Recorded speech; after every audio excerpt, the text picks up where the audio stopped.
Hi, everyone. Welcome to Office Hours. If you're watching on YouTube, you can find out more about what we do at officehours.global. Our first hour is general discussion about digital media production. And our second hour is usually something we want to spend a little bit more time on. And today, well, we're going to talk about more questions, your questions about anything related to digital media production. Not anything, but digital media production. And today is, in the United States is Labor Day. And so we'll go as long as you ask questions. We're not going to push it too hard, but we're here. We've got a great panel. Noah Sargent hasn't been here for a little while, and he is here. We're excited to have him. We're excited to have everybody here, but Noah hasn't been here for a little while. He's like the prodigal son. He's returned, so we're happy to have him.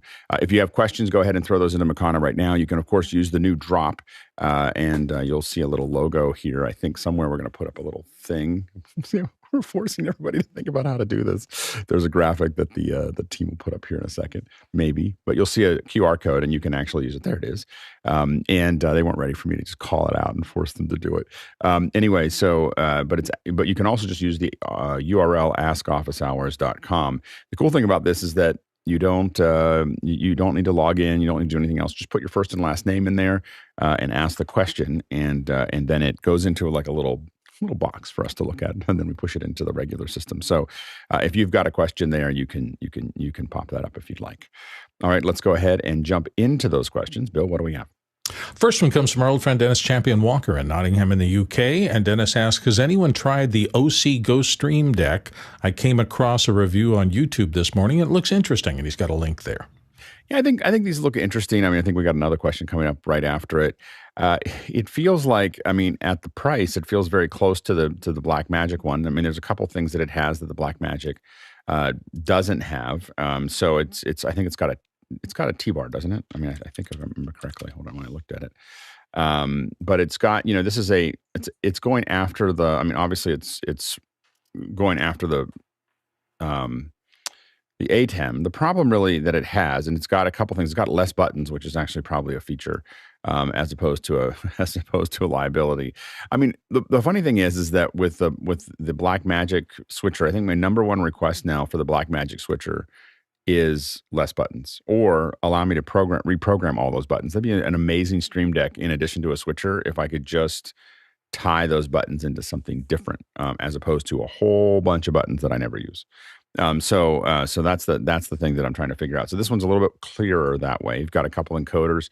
It's got a T-bar on it, so you can do transitions. And so it's a cool little way to rethink it. The problem is really at $295, it is not a significant savings over the BlackMagic one. It really feels like a knockoff with a couple things that they thought might be better, but it doesn't fit into the rest of the ecosystem. And so I don't quite understand. And all the controls, if I'm correct, you do all the controls through the monitor output. So you don't have a computer. Now people might see, well, it's nice not to have a computer. Well, it's really nice to have one.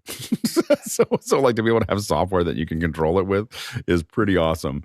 And so I think that I'm not sure if it's competitive with it doesn't have integration with cameras and so on and so forth. So I'm not super bullish on it, but it's interesting. I'm glad that somebody else is competing in that area of the market. Next question. Yes, on a similar topic, Peter Belbin in Houston, Texas asks another one about the Osee GoStream switcher and wonders if it is being able to stream, notes that it's being able to stream up to 3 destinations RTMP. Seems like a cost-effective feature to get some redundancy. What would some alternatives be that are also somewhat cost-effective? Go ahead, Noah. So the two that I've used before are restream.io. So you send a single source to it, and then it could redistribute that to multiple places.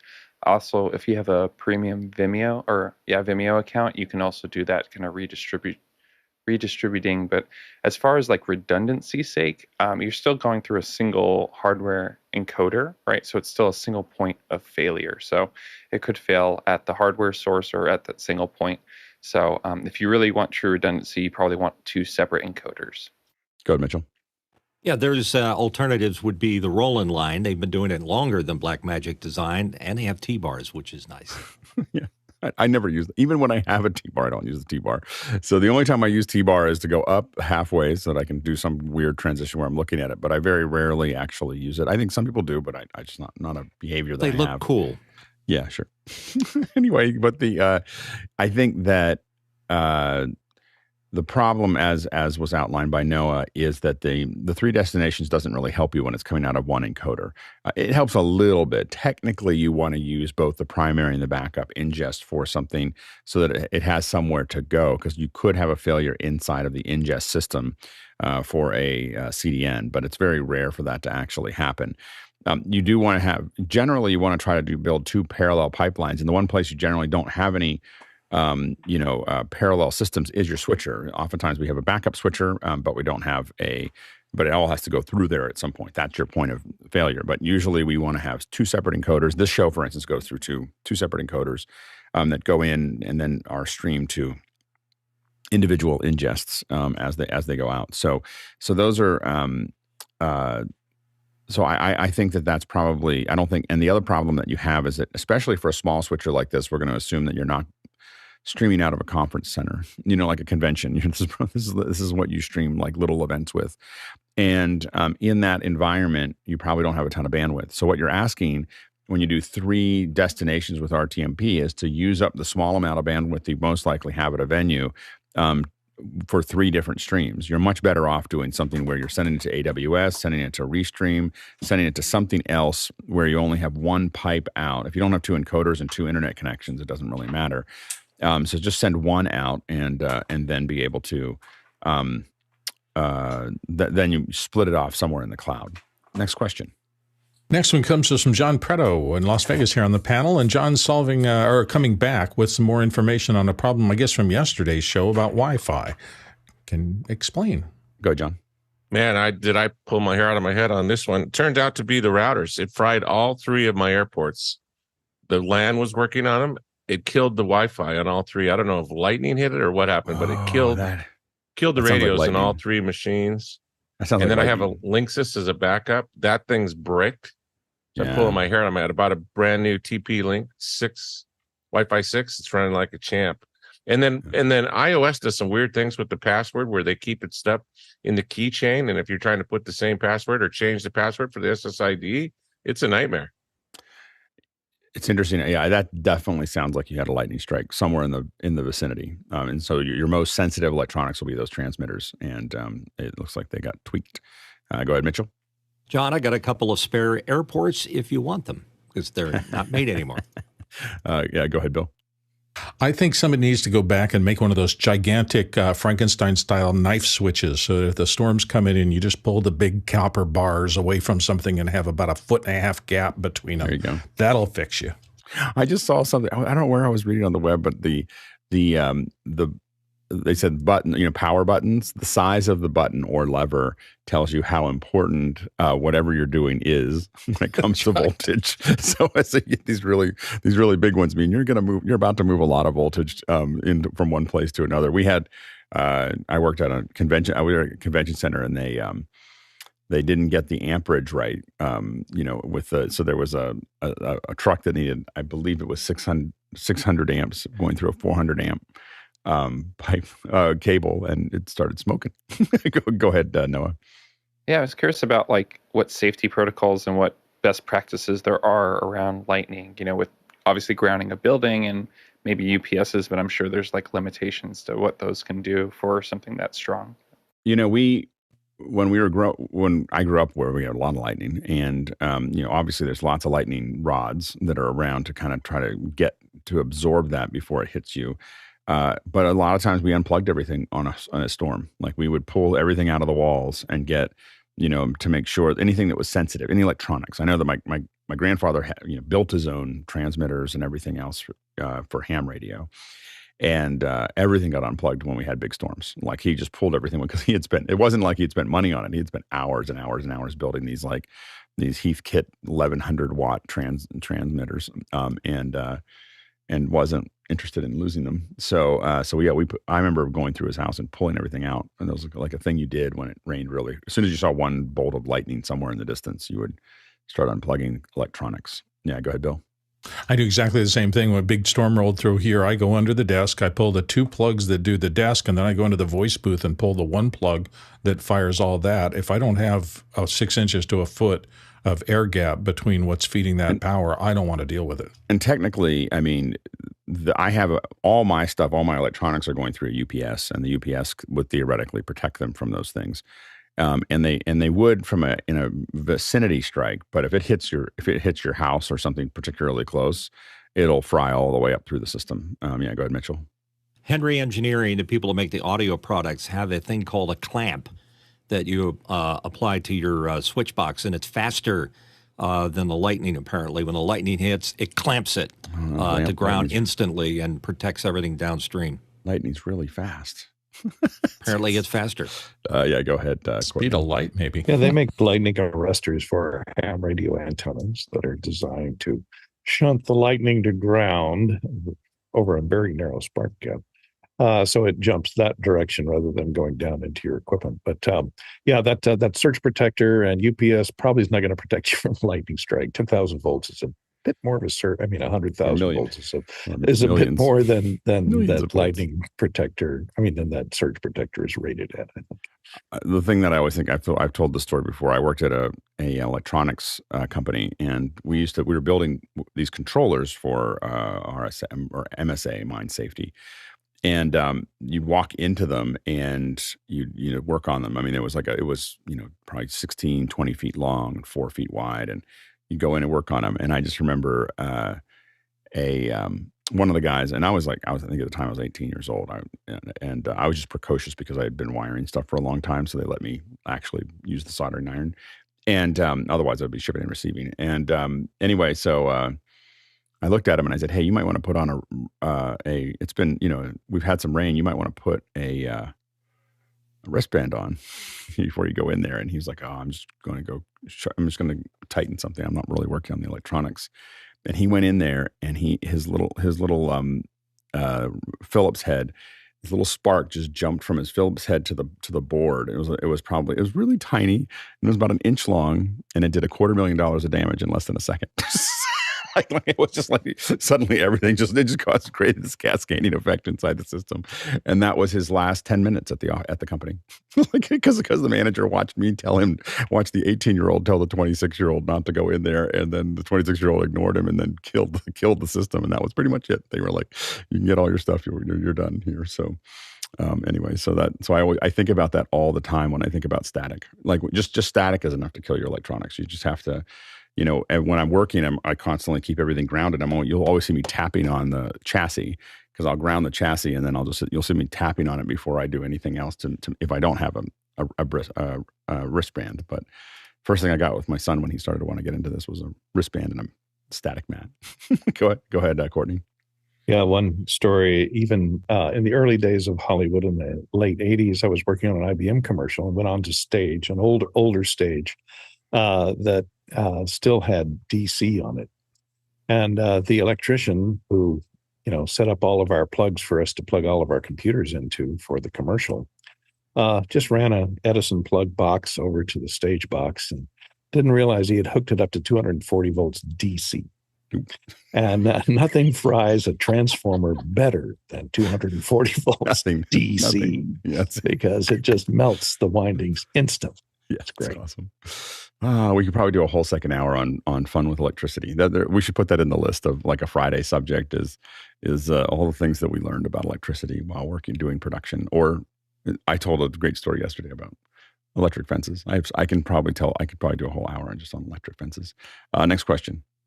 John Foltz in Sealings Grove, Pennsylvania. MidJourney just removed the free plan for images. I'm teaching college students about AI-generated images. What are some attractive free alternatives? Go ahead, John.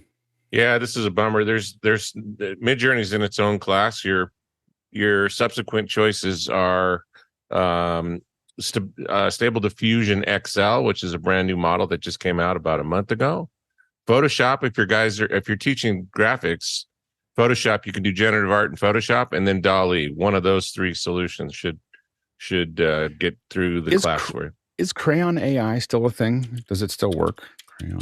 It was like a bunch of us. Let's see if it's still there. That's Crayon. Hold on.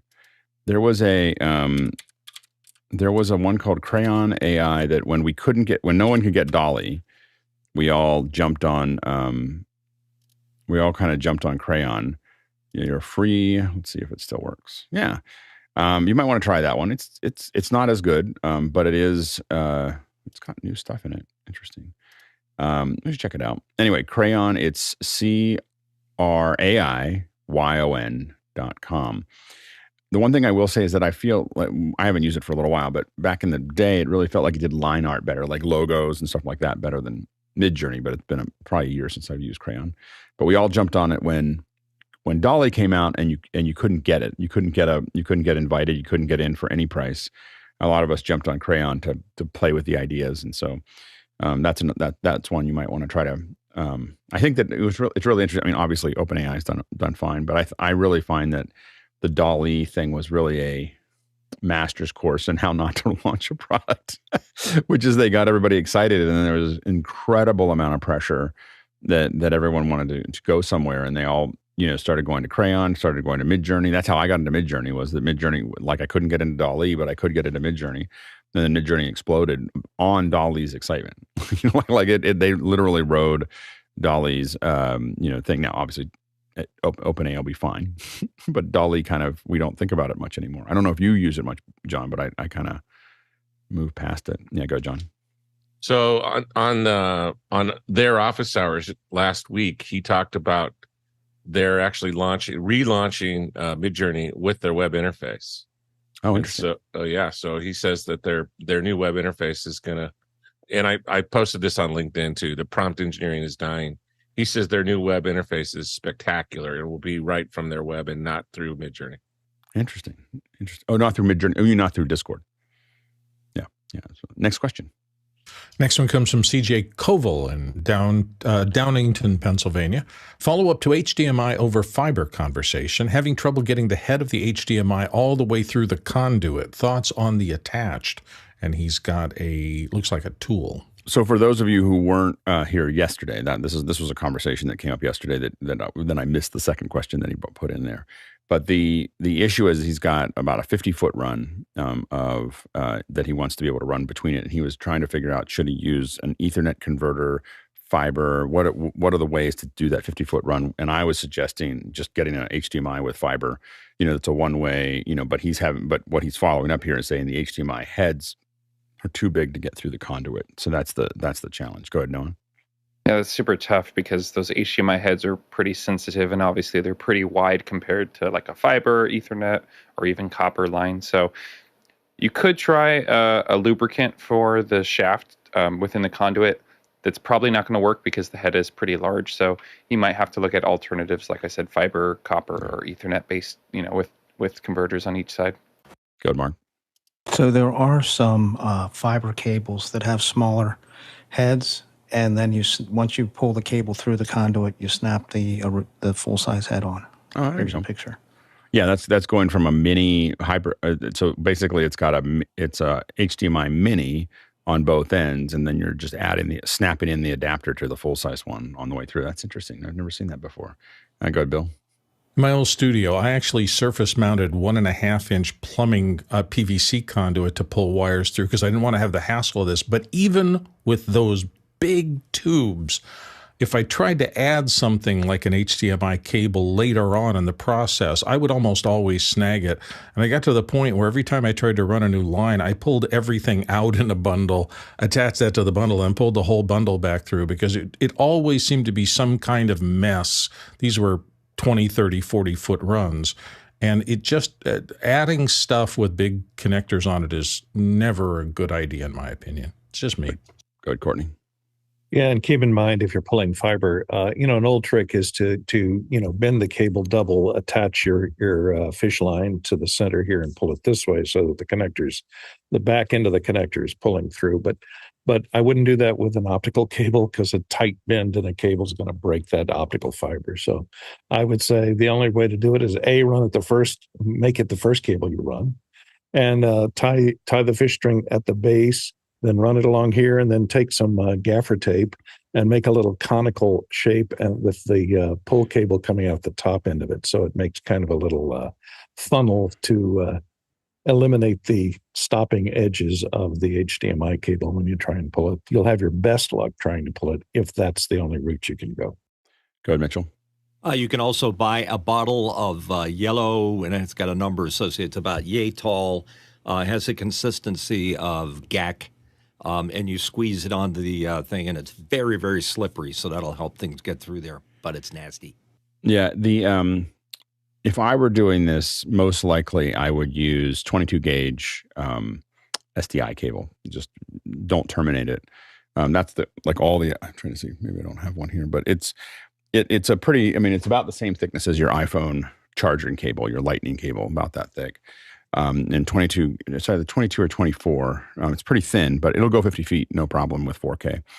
But that's what we use a lot for our rigs, but I wouldn't terminate it. It's really easy to terminate on the other end. You can get I have a machine termination tool, but you can do it by hand too. You can buy these little ones that just let you just spin around and pop it off and terminate it on the other side.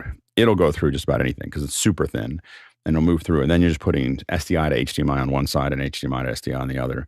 And I think that you may find that's the easiest one. I was thinking about it after yesterday, and I think that's probably what I would do. It's the simplest conversion that you could do. You don't really need fiber at 50 feet, I guess is what I would say. I thought about it a little bit later and just felt like that was a really heavy lift for 50 feet.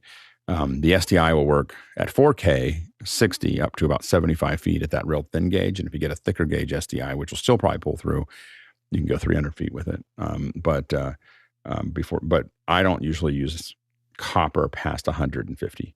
Like 150 feet is usually, when I get to 150 feet, I start moving over to fiber. Next question. Next one comes to us from Roscoe Jones in Madison, Indiana. Roscoe says, since Noah is here, can we discuss the strengths and weaknesses of tanks and support gear for crews at trade shows? Do we have a preferred kit for the upcoming coverage? And I think he's talking about IBC. Well, we have IBC and then we have NAB after it. And, Noah was really the pioneer of a lot of our coverage of conferences. And so he was one of the very first folks that were doing it. And at last year's Cinegear, he had, an incredible setup that was all kind of built out there. This year at Cinegear, we went a little lighter. And then at SIGGRAPH, we went to kind of a heavy backpack, which Peter Rosado was kind enough to carry around. So go ahead, Noah. What do you think are the advantages, disadvantages, or where would you go now? Thanks. Yeah, there's a lot there for sure. I think the obvious one, like Alex just outlined, is the weight and the kind of the personnel. Because with a tank, it's a lot more bulky. It's a lot of other parts. But I kind of made a quick list here. So for the advantages side, you have 2 cameras is what we had on the rig, which is really nice because you can kind of switch between the two. We had an ATEM Mini and a laptop on top as well, so you can jump between them. That way, if you're reframing one shot or if something's out of focus, you can quickly switch to the other. So that also minimizes the reframing and the shake that tends to show up on camera when you only have a single camera and you're live. It also creates a stable platform, right? So when Guy was walking around on the floor with us, we were able to wheel around and follow him nicely, which worked out really well. And then instead of the weight being on your body or on your back, it's on wheels. Some of the disadvantages, it's larger, obviously. It costs more money. That's the thing, is like I own a business, and so I was able to supply that gear, but we may not always have that advantage with what we're doing with our coverage. And then finally, it takes a little bit more skill set operating a multiple camera and a switcher and a laptop compared to just a single camera, once you have it built out. So, and what we're doing with NAB is that, of course we have the LU800 live view that has 4, so we can do multi-camera. So for a bunch of the stuff that we're going to do, we have up to 4 cameras there. And so we don't have to switch it on site. We're going to be able to switch it remotely. So that gives us some advantage there. Also, it looks like, and again, this is all built on the foundation of what Noah did, what the IBC team did, and some of the experiments we did. Everyone who's shown up in the past, is it looks like NAB is most likely going to partner with us a little closer based on the stuff we've done in the past. And so we're going to have some opportunities to have more presence in New York. And so that's going to make it a little easier for us to move forward. By the way, if you're interested in being on that team, but either on the ground or virtually, you'll see that there's a form in the email that goes out, as well as in Discord. We'll probably put out another announcement, but we're going to try to close it off about a month ahead of time, so we just know what team we have. But I think that the advantage that we had, I think that at Cinegear, Courtney brought a cart. that had the big advantage that we had with Courtney's cart was the battery. I mean, the cart itself was great, but Courtney had this great battery that really, I mean, I didn't really think about battery management until I got to SIGGRAPH and realized there's just a limit to how long I can go smoothly because I just don't have a battery to run it. So I am thinking about kind of this mid-ranged version of that system, or just buying a lot more batteries. I mean, it was one of those things, but it's a lot of batteries. Like you suddenly realize what your draw is on those. And I'm starting to build like this small collection of 99 because I have to, because I'm flying in. I need these. I'm using the small rig 99s. If you go over the 99, then you end up with you get more battery time, but you also can't fly with it anymore. So anyway, so we're kind of playing around with what those things look like. I still have a vision of like eventually having a table that we're shooting at, a tank that we're moving around to some things where we're doing kind of that's where we do the multicam shoot, and then a live view that is potentially still multicam, but just designed to be much lighter, than what we have, otherwise. And so I don't know if we really needed to have, I mean, one of the things that makes our system heavy was because we were kind of prepping the build for both the Scorpio, which is, doing the mics, as well as the wireless and everything else. I think if we said, okay, we're going to do one thing for HDR and 5.1 and one thing for just the regular coverage, that kit gets a lot lighter, because now we just have, wireless transmitters to the person. And there's a piece in the front right now, which is a Scorpio, which is pretty heavy. The big thing when we went to Cinegear is as soon as I put the Scorpio on, I immediately was like, this isn't going to work because the strap was too heavy with all the transmitters and receivers and everything else in it. When I bought a back brace for it that goes up over your back and kind of locks into the Scorpio in 3 different places, or locks into the bag. And I pulled it tight. We pulled it tight and then put it over. And I mean, Peter is obviously in good shape, so he was able to handle it fairly effectively. But it does take somebody who's willing to put on a backpack and a front pack to make it work. Go ahead, Noah. Yeah, there's a lot of brainstorming here that we could talk through. When it comes to the rigs, like there's the tank system where it's a big bulky thing, where if you have intense interviews or really strong interviews, you probably want to throw that tank at a system. And so we could probably all brainstorm and design that and iterate on that a bunch. And then there's kind of like the Scout platform, which is that lighter backpack single camera. So that Scout's more agile and mobile and faster. And then like Alex also mentioned, like we could have a base camp type setup, multicam ready to go, so we can bring people to us or have conversations from the show floor, color and play-by-play, all that stuff. But lots of stuff to think through. And I think that, and we're trying to work through that for both. I mean, the IBC team is kind of running their own system there, so it's going to be we all get to see what they work on there. For NAB, I think that the thing that I was also sensitive to, like Central Hall in Vegas, not necessarily New York, has stairs, so the tank becomes really much more difficult. And so stairs are something that we want to be able to traverse up and down more easily or less easily, and that's one of the reasons I kind of lean towards wanting to have something a little lighter. I do think that we also found that us kind of roaming around with a camera was pretty effective. We're still learning how to do the dance between multiple cameras to make that actually work. But I think it worked out fairly well, and we're doing some updates to Makana to make it even easier. I was using the host view, which a lot of you don't see, but which worked out pretty well. But we're going to make some adjustments to how it works. Yeah, go ahead, Mitchell. Depending on the range of the Teradecks, it seems that you could put the tank as the base station for it, and you could cover more than one moving Teradeck camera system without carrying all the weight around with you to get there. Yeah, I mean, we are.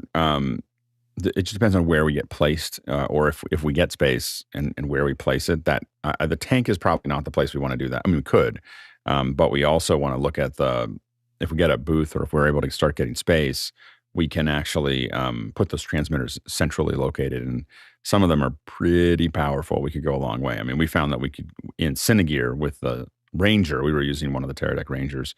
I mean, they went down the length of one of the halls, and we were still getting transmission. We had trouble with audio, but not with the video. Yeah, go ahead, Chris. Aren't there ramp bypasses in the central hall? I mean, there would almost have to be for wheelchairs, right? There is on the far side. It's mostly that it just is. It is when it's congested. It's really congested, stairs, so on and so forth. And it was one of those things that I felt like at the ones where we're using the back, like when we went to SeaGraph, it felt much more fluid as we moved around, like than it did when we were even at Cinegear. At Cinegear, we're kind of making decisions and moving. Now there's more people and so on and so forth, but there was a fluidity that I think we lost with that. And so I think that I think that as we get bigger and as it really, all of the scales up and down depending on how many people are there. So but if we scale up, I think we'd end up with probably one of each, most likely, which is, like you'd have a tank that's kind of building setups. These are like real, like what I would be thinking about with the tank is that we would build, like, it's almost like a studio, but at people's booth, like it's really kind of there. The backpack is really kind of weaving through things. And then the studio, if we end up with something on the ground, is where we bring people to us. And they all have different uses. Like, for instance, bringing people to us makes it easier for us to have HDMI outputs from their laptop or their stuff or whatever, because they're showing it. And if we coordinate that well, it could be useful. And as you have more of these stations, the other big advantage is you're not on any one of them at any given time, all the time. So you're able to do like a base station, the tank, and then a fly pad, and then a roaming thing. And we're able to keep it pretty tight and cover something, but everyone's getting a rest. You're only hitting each one of them maybe twice an hour. So, every half hour you're coming to one of them, but for the viewers, they get to see a lot. So that's kind of the other thing that gives the folks at the tank time to get from one thing to that. And we could even say it's doing only a hit every hour. And it's, that way they can get there, they can set up, maybe even put up some lights, check everything out, like they have time to do that while we're doing something else with, because right now what you've seen is us experimenting with lots of pieces of how we're going to cover events. We're not really trying to solve it yet. The goal is that if all goes well, if we keep on doing what we're doing, the next NAB will be we're going to try to solve this, and close the gap. So a lot of these are experimenting with different aspects of that process. Go ahead, Noah. Yeah, and I was just going to talk a little bit about the origin. Is like, I think Alex and I had parallel ideas, because when I approached him and said, hey, this is what Josh and some of the other of us want to do, and he's like, oh, I've been thinking about that for a while. And so that kind of sparked it and jump-started it. But I have to say, there's so many people that have been involved in so many wonderful ways to iterate and grow in what we've been doing. So it's not all me. And at this point, it's been mostly not me for the last 3 or 4 events. So, and I love, I'm doing some of these, but what I love, for instance, is that the IBC team is going to take a completely different route. And by the way, the IBC team will be doing a after hours session for the 2 hours before office hours on Friday the 15th, so 5 a.m. to 7 a.m. Pacific Standard Time. And then they're taking over office hours on that Saturday morning, 7 to 9 Pacific Standard Time. And that's going to be on the 16th, that Saturday. It's coming up in a week and a half or so. So stay tuned for that. And I love the fact that they're going to do something completely different than what we're doing, because we get to learn from how they approach it. Go ahead, Courtney. Yeah, I think the idea of like we had on Cinegear as a large amperage lead acid battery, which you can probably ship on an airline. I would check there. You can definitely ship it ahead of time via FedEx or something, but I think you can carry it seal lead acid batteries of 33 amps or 45 amps, a pretty good sized battery, and have an inverter on it. That way it lets you set up chargers on the tank, so that if you have like little custom Canon batteries for cameras or Sony batteries, you can swap them out, put some on charge that you have with you at the tank. And if you have shore power back at a booth somewhere, that'd be a handy place to recharge batteries. So if you have a central location where you can shuttle your used batteries back to be recharged, you wouldn't have to carry as many batteries with you all the time. Yeah, absolutely. Chris? Courtney, is there an advantage to using lead acid over, say, some technology from the 21st century, like they don't catch fire. They don't something? catch fire and explode like lithium ions do. They don't ignite, and it's the you lack can't of fire. Extinguish them. It's the lack of fire in an airplane that makes them advantageous. I think that the thing I think you could definitely, I think you could use lead acid. I probably lean towards kind of probably either a Jackery or New Power or something like that. That I think it'd be interesting to test the two of them. But the convenience of, and what's the I know Keenan has his one that he's worked on. He uses the technology he uses. I believe it's called LifePo or LifePro. Yeah, LifePo, I think. And what's nice about it, they're like 200 amp batteries. They're about the size. They're It's a very large car battery. Right. It's all Bluetooth controllable, so you can monitor, how much your draw is. You can see, length of time left, and that's involved. All. That you should absolutely get Keenan involved. You could put him in charge of just the power management. Right. But he uses those. He has one mounted in his trailer. He has this little 6x4 4x8, 4x6 something cargo trailer, and it manages his power for his fridge, his Starlink, and anything else. And he plugs that thing in. He'll leave the house charged on a Friday afternoon, and come home 3 days later, and it's still running. Yeah, I had a friend in Africa. A lot of times the power goes up and down a little bit, and I had a friend who had a whole room full of car batteries that he had put together. It's like 50 of them, and it could run the entire print shop if they lost power. It wasn't long enough. I think it was it was a couple hours, for the whole building. It was all just computers. They just wanted to make sure I don't think they could run they had a pretty big printer down below. I don't think they could run that, but they could run the all the Macs, to keep them running, so they keep on doing desktop publishing back then. Go ahead, Noah. Yeah, and thinking about like the power systems that we might need, obviously camera batteries. So the larger cameras tend to have bigger batteries, like the FS5s or FX6s can do like a 6-hour battery. Mm-hmm. I also had those little like 88 watt-hour batteries that helped power miscellaneous things on the cart, like the M1 Mac and the ATEM. But we didn't have lights yet, so it's like trying to think through all those pieces and how they would fit into like a bigger battery system or individual. And a lot of these lights a lot of the lights that I have, like the NAND lights that does this like background that you see here, that's got a V mount on the back of it. So you can put, you can charge them with bigger things if we wanted to. But I think I'd probably get some pretty beefy batteries for that. But I do think that if I have lights, I'm probably going to have a tank kind of structure. And if I do that, then I'm going to put something big underneath, that we can move, that we can power everything from. It was like, again, I realized very quickly that we weren't going to be able to do this with it. I mean, like we couldn't do long hits. That's why I think that if we have something on the ground and even if we have just a lot of smaller things, but batteries become this thing you think about all the time. it's like, and I just keep on getting more of those. The 99 amp hour ones are the ones that are the most you can fly with. And I'm using the small rig ones because they have a great little thing on the outside that tells me what's going on. They also have 2 barrel connectors, one USB-C, one USB-A, DTAP. And then if you put it onto the little, if you slap it onto their little mount that they make, you got a whole other set of those. And so you have this in one little bag, I can power a whole bunch of stuff that's, relatively useful. So yeah, go ahead, Mitchell. You can skip the inverter if you want to, because a number of companies, including Condor Blue, make power distribution boxes that have DTAP and the barrel connectors and the different voltages that different cameras require, and has all that stuff on it. And it's just a little distribution box that has all the outputs and gazintas. Yeah, so I think that we're probably going to get really good at this as we keep going.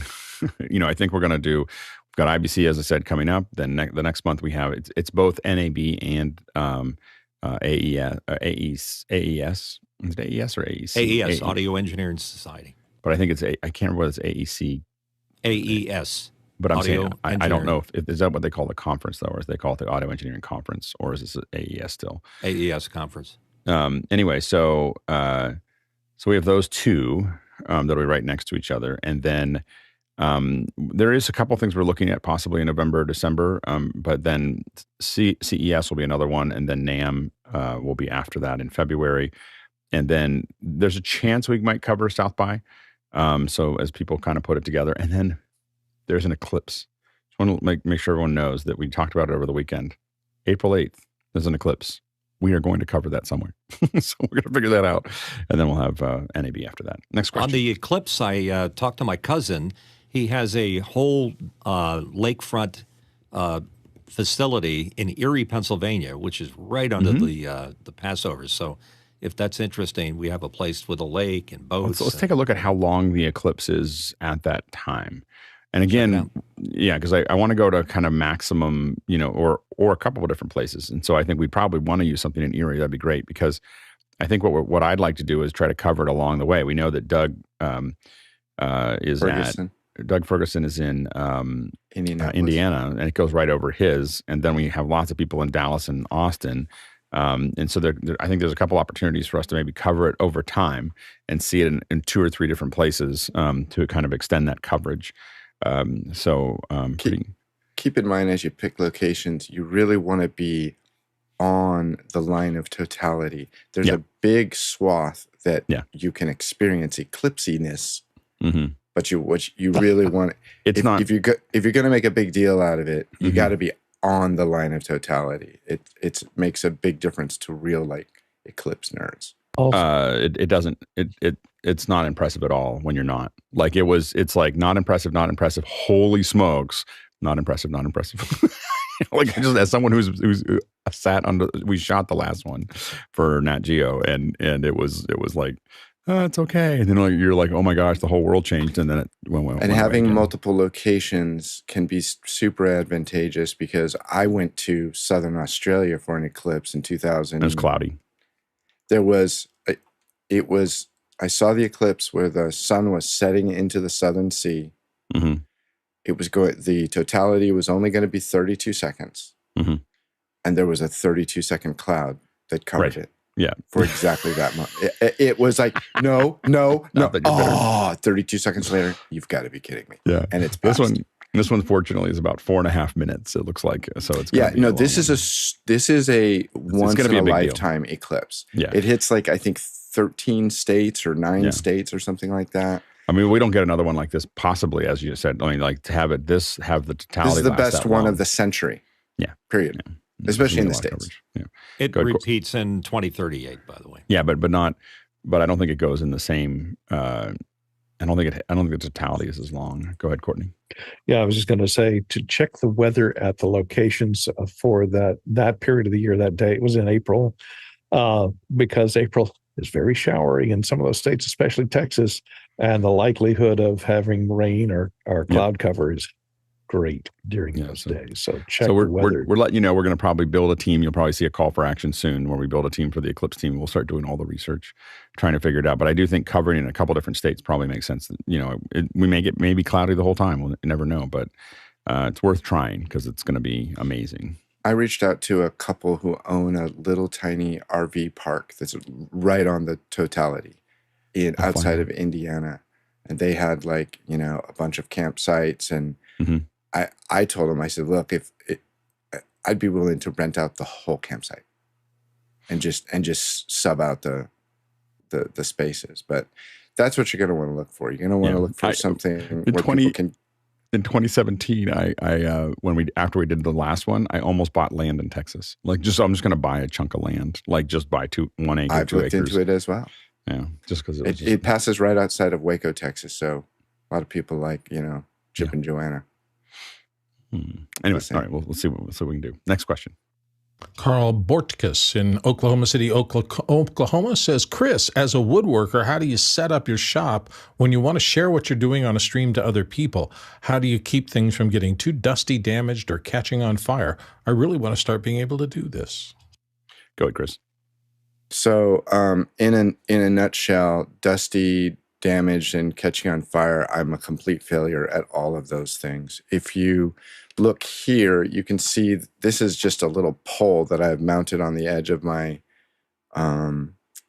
bench, and this is just a cell phone up there. This was, and the fire, I'm sure Carl is poking fun at me. This was happened about a year ago where I was using my router. And if you're not familiar with this piece of equipment here, this is the most dangerous tool in most people's wood shops. You're literally holding like a 7,000 RPM motor in your hand. And if it bites into the wood, it's super dangerous. On this particular night, and I'm going to scan forward here, you could see it's starting to get a little smoky in here. What had happened was I was using the wrong type of bit for the type of plunge cut that I was doing. I was using the vacuum to suck up and clean up all the sawdust into my shop vac, which is right down here. And you could see the smoke here. It's getting bad. I was so focused on what I was doing, I was not. I didn't notice it. And I'm going to jump forward like another minute here, and I'm still working. I have no idea. Look how bad it is. I am totally clueless. Eventually, here I am still. I'm still working. This is ridiculous. Yes, I do need a smoke detector out there. Eventually, what happened was my eyes started to be affected by the amount of smoke, and I'm still cutting here. And what's happening is little hot embers are coming into the shop vac down here, and I'm continuing to suck them up. I'm still working. Now here I go. It's like, oh, my eyes are like, what's wrong with my eyes? This is really bad. I rub my eyes, and then I look, and I'm like, oh, gee. And then I unplug the power. I get rid of my dust collector. You could see the smoke pouring out of this shop vac on the exhaust port. It's funny now, but I mean, this was moments from burning down my house, I think. And I open up the garage door, take it outside, evacuate the air from the room. And I sat in that room for another couple of hours afterwards, just to make sure something didn't get thrown. Here I am blowing all the smoke out, but super, super frightening. But in terms of like streaming, we've had people that do streaming projects, and they're super fancy, really well together. This is just me sharing with friends, progress of the things that I'm working on for them. I just use my phone. It's fine.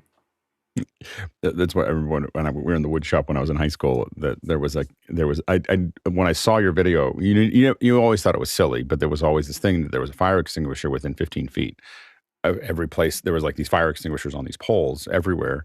And we always thought it was kind of absurd to have that many. We make fun of it. And when I saw Chris's thing, I could see, 10 or 15 feet would make a big difference. Here, watch grab one. You can see here, I come back in from the driveway. That black expanse to the left is the driveway. And I can't remember if anybody was even watching me, but I was streaming to our own private Zoom room. Yeah. And I come in and here we go. It's like, hey, you guys. Anyway, I was. Hope you guys are okay. And I realized that nobody was recording it stuff, and that's when I pulled this footage off my Nest Cam. You can see the bug up there. Yeah, it was sad. Well, it's close. It was good. not as sad as it could have been. So, next question. Darren Cirillo in Dallas, Texas. Up next, I recently upgraded to my new MacBook Pro M2, and I'd like to use it with two 27-inch monitors. Could you please recommend a suitable dock for this setup? Go ahead, Mark. So OWC has a number of good docks. This is one of them that has the ability to use USB-A, Thunderbolt USB-C, and it even has a network port on it. So it may be a little bit expensive, but it's replacing a lot of things. Go ahead, Courtney. Yeah, I agree. The OWC is one of the ways to go. This one's a little bit cheaper and less ports. It has two HDMIs, which you need, and some USB-A, and the networking. It depends on whether or not you need.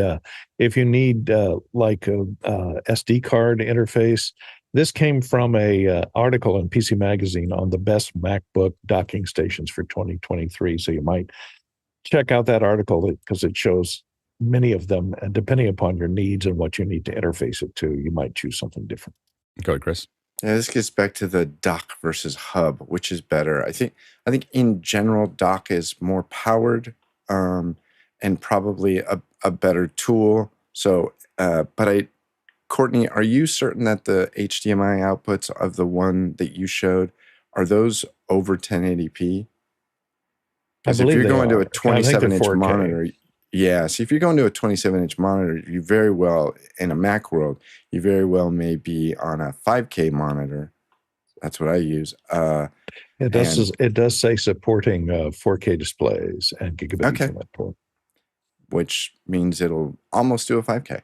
4K might be fine. It might be fine. I know that Alex likes 1080 displays. My primary displays are always 5K, but you definitely look into that as you're buying something. Yeah, the other one so OWC is mostly what I've used up until now. The other one that I saw over the weekend, looking at something else that looks kind of interesting that I want to do some more research and I want to compare it with the OWC is the Sonnet Echo 11 Thunderbolt 4 dock. And it is spec'd to support two 5K monitors as well as, a lot of other peripherals. And it's, powered. It's a little bit more expensive. I think it's $400 or $500, but it looks like a bit of a beast. And I want to do a comparison directly with the top of the line OWC because I know that my studio is maxed out. Most of my computers are all maxed out all the time with their connections. And so having something that would really break a lot of things out would be really useful for me. Next question. Tony Mobley's up next in Noonan, Georgia. I'm new to cutting the cord. How do I get ABC content? It is locked on Apple TV, looking for a local cable service. Go ahead, Courtney. Well, with Alex's favorite, YouTube TV, I have YouTube TV as a streaming service. I cut the cord to my Spectrum, which is why Apple TV has disappeared.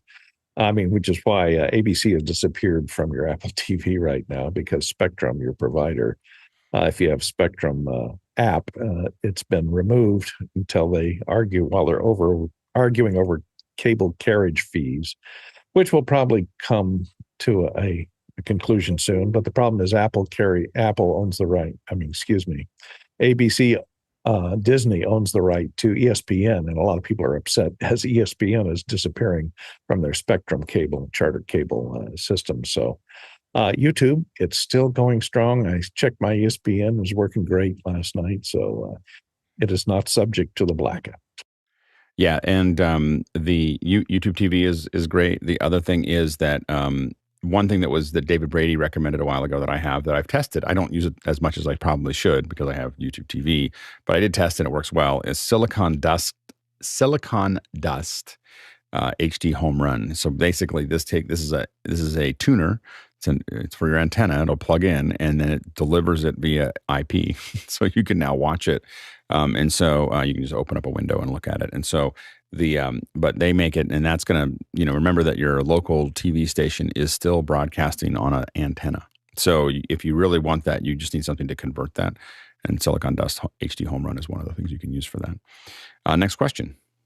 Next question comes to us from Kyle Hammond in Chicago, Illinois. Kyle says, how do you set up cameras for a 5-person roundtable panel?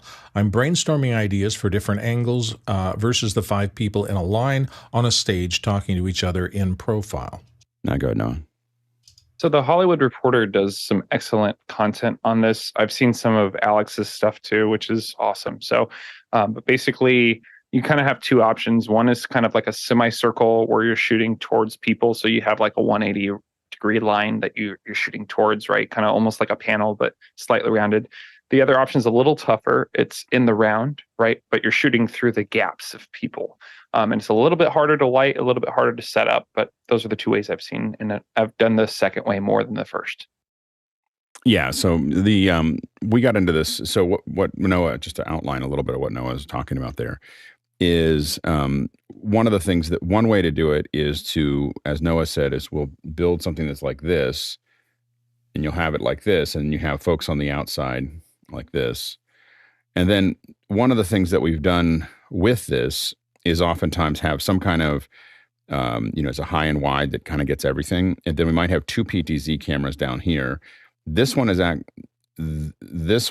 actually trained on the cross here, and here, and then this one, the other one, is really here, and here. And so it's a little tricky to get it just right. And sometimes we stack these on top of each other. So we'll put them actually on a rig right above each other, and so that they're spinning the opposite direction, but they each cover those as they work. So you end up with this kind of feeling like you got whatever you want behind them. Now, obviously, this is not designed. I don't design much for the audience, like an in-room audience. I kind of feel like they're just filler. So I just call it seat kills. You just don't put anyone that they can't see there. So anyway, but that's one way to do that kind of in the round there if you have the space. And this has been very effective because you just feel like you're there. People are just there. You're able to cut back and forth. The wide shot is it's a really wide, oftentimes like a 14 millimeter, like it's almost a fisheye.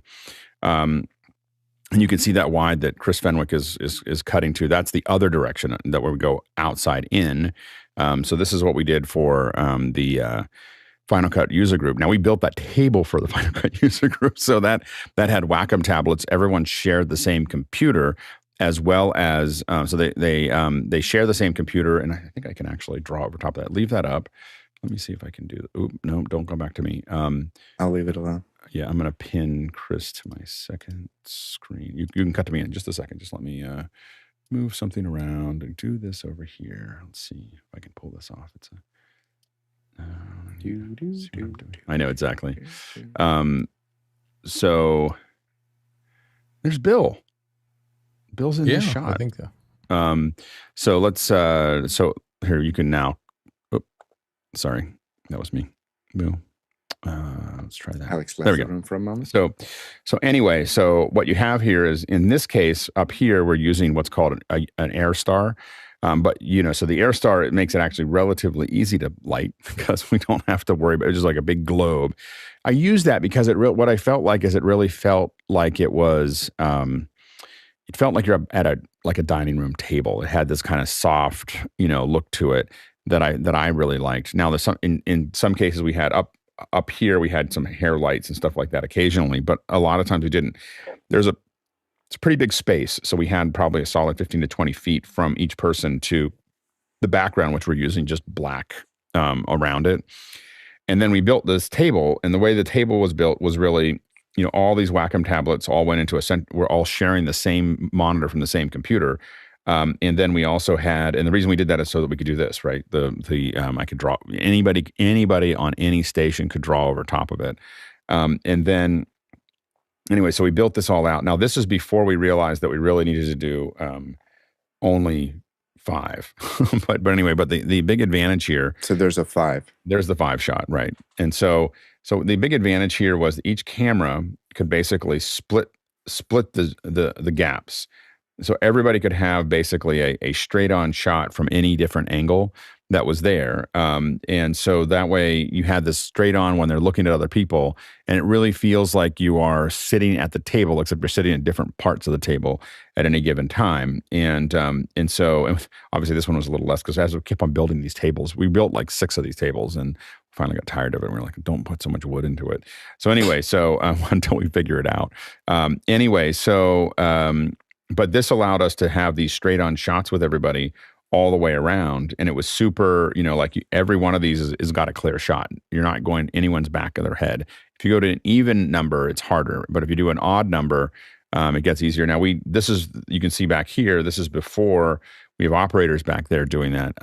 The real way to do this is with PTZs, because it also is just less distracting. You have a person here will have a tendency to grab that eye line, or a person here, this person's going to see them.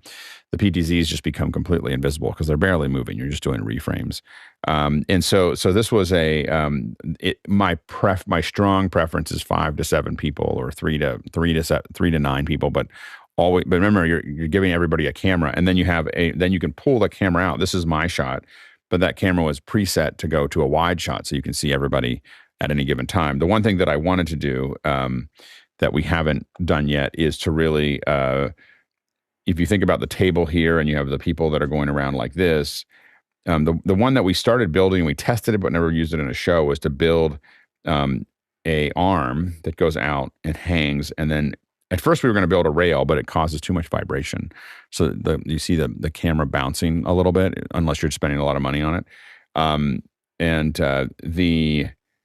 What we wanted to do is have an arm swinging out here and let it swing around us very, very slowly, so that we can make that actually work. So anyway, that was what we that's kind of the process that we've kind of built out. And Noah, real quick, we're gonna end at the top. Have you seen the Orbit with Josh Yo? He has one of those spinning cameras. Yeah, you should check it out. Orbit. Yeah, no, the Orbit. Yes. Yeah. Okay. Excellent. Yeah, that's a. And is he spinning it from a central arm? Is that how that's working? Yes. Yeah, he's got a custom motor, and you can put an extension like a speed rail on it to help bring it out wider than the central point of the arm. So, okay, very good. Good stuff. Yeah, no, we'll definitely I'll check that out. And it's a camera rig. It's not a podcast. It's the Orbit is the camera rig, right? Or the Orbit is the machine. Yeah, I have one in my garage, but I still have yet to test it. So we'll talk. All right, that sounds good. Coming up this week, of course, we've got brainstorming graphics tomorrow. So we're going to be talking about what do we want to talk about on Tuesday, and also brainstorming on Friday for the Friday subjects, tech and infrastructure.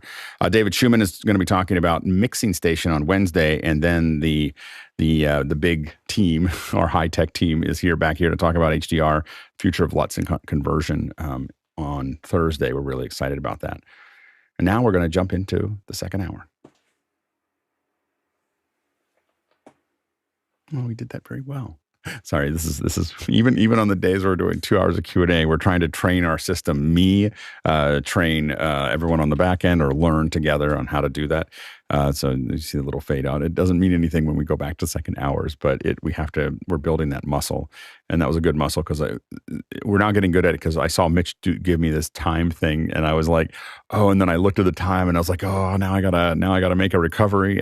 Noah's new to this, but we're trying to we're getting into kind of a more precise setup. Anyway, let's go to the next question. John Rocket Nichols in Concord, California is up next. He says, I'm exploring distributing power through a patch panel for a fly kit. I'm anxious because the websites don't make it easy to understand the Neutrik powerCON system. Does the panel have any recommendations on where to start? Go ahead, Noah. Yeah, so I built a few fly kits, so I'll show you my rigs here. So basically, instead of the Neutrik system, I've used a CyberPower unit that has power on the front and the back. So what you described does sound interesting. I just don't know if depending on how much power you're running through your box, if it's worth going up to that powerCON system. But having plugs on the inside and the outside allow you obviously to plug stuff within the box, and then if you need extra things plugged in, you can plug it in on the outside as well. Go ahead, Courtney.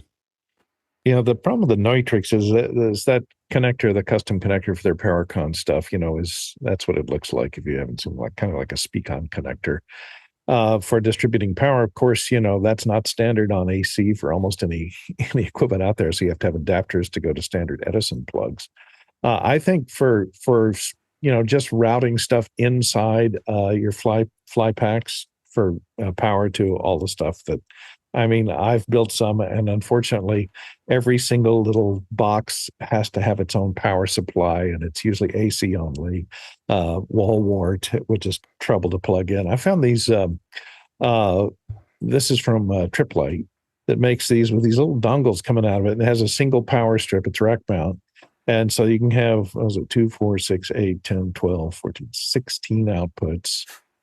And each one can take a wall wart on it if you want. And that's the problem you run into with these power strips inside that are rack mount. Is if you have 4 wall warts, it takes up 50% of your outlets because they overlap the plugs. But this solves that problem. It also has this feature of having a little cover over the power switch so you don't accidentally shut everything off in your case. So for routing stuff, AC to stuff inside the case, I'd use that. For outside the case, you could use those Neutrik connectors, but then you got to carry all those adapters with you.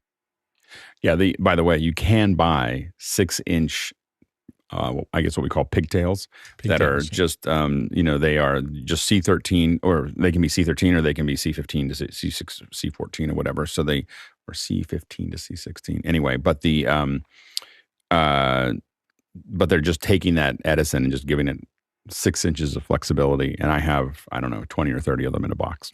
you stick them into things that I can't figure that out. I do have a tendency when I use those to use gaff tape with them on wall warts, so I tend to gaff them to the wall wart and then stick them in because otherwise I'm afraid they're going to pop out. Next question. Keck Mowry in Morris, Illinois is up next. Enjoyed the NDI session and would welcome more. Along those lines, I'd like to bring NDI audio into the soundboard for live mixing. Would it be possible to go from NDI audio to XLR, and would like to see NDI audio built into a soundboard? Yeah, I don't think NDI is built into a soundboard. I think that what you'd have to figure out is what you're going to use to just de-embed from the NDI and deliver it out. And I think that one of the challenges you're going to have is latency as you start to pull this stuff out. If you're mixing and matching it with anything that is, if you're mixing and matching with anything that is not going through NDI, you're just going to have a lot of different latency issues between the two. But you're trying to figure out what kind of software or hardware that would de-embed audio from that signal. Go ahead, Noah.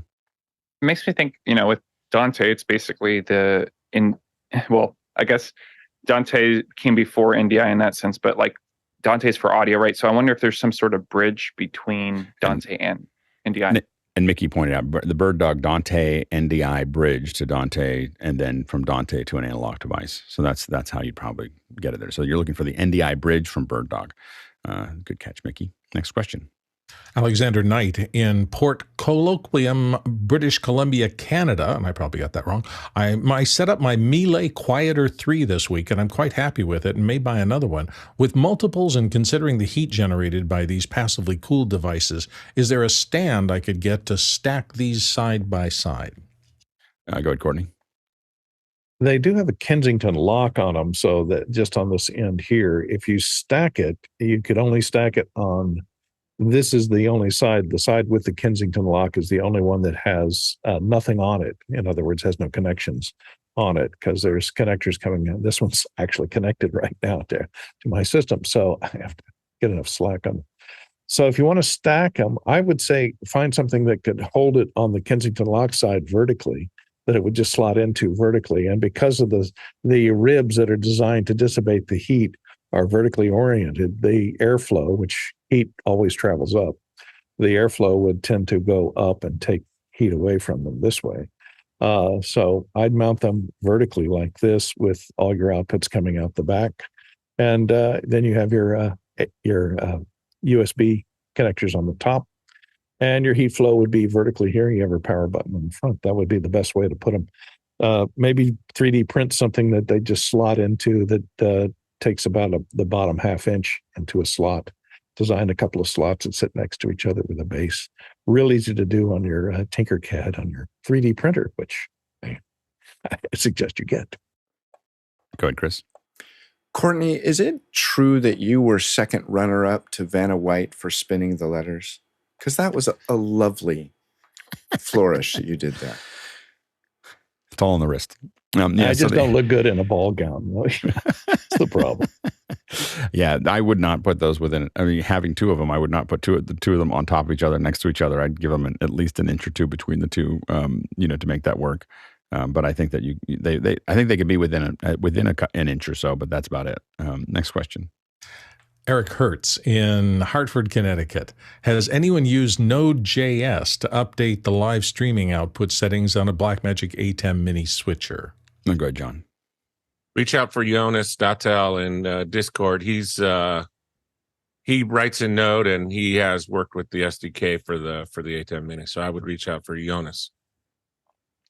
And if you're, I guess Node, yeah, it should work. Yeah. Next question. Next one comes to us from Brett Brelo in Appleton, Wisconsin. Brett says, besides simple playback, what creative use cases have you encountered where the MeLE or BeeLink PC form factor was an ideal solution? I'm using it as the Alex listener that is in After Hours, which is occasionally there. I'm still working on getting it to work with my monitors, mostly just with the number of monitors and switching and so on and so forth. But anyway, so I'm working with it there to kind of be able to have it just be always on. It's not very expensive to do. We've also used them for comms. So we put install Unity on those, and then it's just like this tiny little box. And you have that along with your headset, along with a Stream Deck, and you end up with a pretty good little comms box. Yeah, go ahead, Courtney. Yeah, what I do is I always travel with either a MeLE stick PC or a Quantum Access stick PC in my laptop bag. And you get to a hotel, just plug it in with, usually I have a little short dongle that goes from HDMI to one of the HDMI inputs on your hotel TV, and you can turn your hotel TV into a large screen computer monitor and then carry along a small wireless keyboard like this. And you can do all of your streams, have access to all your streaming software, your YouTube TV, everything else over Wi-Fi, as long as they have good Wi-Fi in the hotel. And they also have a Ethernet plug on the end of them. So if you have access to Ethernet plug, you can even plug them in. So they're great for doing that when traveling. To give you a large screen TV a large screen PC anywhere there's a large screen TV. I carry a Apple TV to do that. It's the same kind of thing, where you just plug it in. I keep it up to date with all my apps. The Apple TV won't run computer programs. So if you want to Yeah, run I don't- Excel spreadsheets or do some actual work, Well, I can actually take my computer and just share it to the Apple TV. So I can, the Apple TV just looks like another monitor. So when you plug it in, it becomes a monitor to everything else that you have on the Apple platform. So I can open my laptop and just say, this is your other screen, and it just, or mirror of this screen, and it just immediately pops up. So yeah, you can, it doesn't work on its own, but it's a good extension of that. But usually if I don't work, when I'm in the hotel room on my laptop or I'm sleeping. Next question. Next question comes from Jeff Cohen in Miami Beach. What are the primary software tools and workflow for a big budget movie like Blue Beetle? How do the teams deliver, share, and manage their assets, and what's used for the final edit and render? Go ahead, Noah. So I can answer part of this question about the workflow. So at least on set, we start with a DIT, a digital imaging technician, who collects the data from the different cameras, organizes it, and backs it up onto multiple hard drives. So their job is to basically be that container and bring everything in. From there, that goes to post-production. But another part of this tool is the PR production report. So you have camera reports, audio reports, continuity from the script supervisor. All that gets put into a PR and also needs to get passed to post-production. So once those dailies go to post, they take it from there and back it up and put it in their system. That's where I'll hand it off to somebody else to take. Yeah, and once it gets in there, it's obviously a lot of companies have their own proprietary solutions to actually manage that connection of how where they're putting everything and how they're managing all those assets in space. Obviously, a large feature film. This is weeks of meetings of exactly, and it's not just the where are they going to go, but it's naming conventions and processes and who's accountable for what and how it's going to work, because you don't have just the assets that you shot. You have your texture maps, you have your lighting, your project files, all those things. And so it is really important to land those well as you kind of move through that. So there's a lot of meetings just figuring that out. And again, then you have like shared assets. Where do the rendered assets go? How do those rendered assets get picked up? In a lot of cases, for a large production, the thing you have to remember is that they're also getting done. The people who are working on them and Stu talked about this a little bit last week. If you haven't seen Stu's interview, it was great. But in big productions, you may have people working on things. The person working on the animation is not the person rendering it, or the person doing the texture maps, or the person doing the lighting. So in a very large production, they're doing their part. They might be doing animation, but what happens is the render system stands up and grabs the latest geometry with the latest textures, the latest lighting, the latest animations, and pushes it all through the system. And so it can be a very complex system that's and a lot of times it makes for funny dailies, because when I was working on it 25 years ago, we would get the dailies are just automatically pushed onto a tape, Betacam, I think. And it would just be pushed out there for us to view on dailies. And the funny thing is that you didn't know what happened. And so if the physics sims didn't work, we had a particular, Jar Jar was particularly funny because his ears were a simulation. And a lot of times they'd stand up or they'd go out or they'd start swinging around. So all the other animation looked completely normal except his ears were going everywhere. And that was pretty common. But because you don't know until you see it on the way out. Next question. Next question comes to us from Alexander Knight in Port Coquitlam, BC, Canada. I decided to put Companion on separate computers and discovered that I had to manually export my profile settings and config to get it on the other machine. I need a way to auto backup data to iCloud Drive from this MeLE PC. Script it or plug in? Go ahead, Courtney. I haven't used too many plugins. I usually script my backups, and I use just a plain old Xcopy, which is a DOS command, and it'll run on your MeLE computer. You may have to map. I'm not sure about iCloud, whether it gives you a local drive, something that appears as a local drive on your machine. You could use then Xcopy to copy to that local drive, or you may have to map that iCloud drive, network drive, as a local drive. And then you can just write a script in Notepad and then save it as a .bat file, batch file, and have it put that in your startup folder, and it'll execute every time you, sorry about the glitch, it'll execute every time you start your MeLE machine. It'll back up those profile files to the iCloud or to whatever backup you want to have them do. And that's what I do. And I suggest, and there's a lot of the switches, if you type help Xcopy in a command line window, it'll show you all the switches that you can put on that command line to have it back up everything after, a certain date over the only copy the newer files, et cetera, et cetera, et cetera. Delete the old files or keep the old files. There's tons of switches in that Xcopy. It'll even copy folders and subfolders. So. Next question. Next question comes to us from Noah Sargent in Fullerton, California, here on the panel. Alex, can you share a link to your larger SDI tool? I have a hand one, but haven't seen or used a mechanical one. Mark, I think you have one of these, right? Do you have one? I do have one. Here's the website, coastalcabletools.com, and Coastal is COASTEL. And the unit is actually this size right here. Oh, can't see me. Hang on. The unit is this size right here. So handheld, you stick the cable in, you press the little button, and it cuts it into 3 different elements that are all stripped perfectly well. And then just put the sleeve over it and the cap on it and crimp it. Yeah, it is. I have to admit that after you're used to using that, it's really hard to go back. Like it's such a luxury, and it's expensive. I think that one's like $700 or $800. I think the one that we use, and you can get one with a foot pedal, which turns out to be, when you're doing lots of them, turns out to be kind of nice. And then they make one that also stands, kind of stands alone. When you work with Coastal, you just tell them what cable you're using or what cables you're using. They can send you the fittings that are already pre-calibrated for your cable, and it'll score them just right. It's really, really important, because if you don't get that setting just perfect, even with a finger tool, you can obviously cut the wire or cut the shielding or cut other. So these things we're talking about thousandths of inches, like really, really small, especially on a 24 gauge or 22 gauge wire. It's really the difference between cutting your cable and properly stripping it are very, very close. And so it does it perfectly every single time. And you just push it in and let it do its thing. If you're making if you're making a couple cables here and there, I think that the using the little manual one is fine. If you're going to make a lot of them, like sometimes we make hundreds at a time, it is the key to the operation. It just really, it probably doubles or triples the speed at which you can build those cables.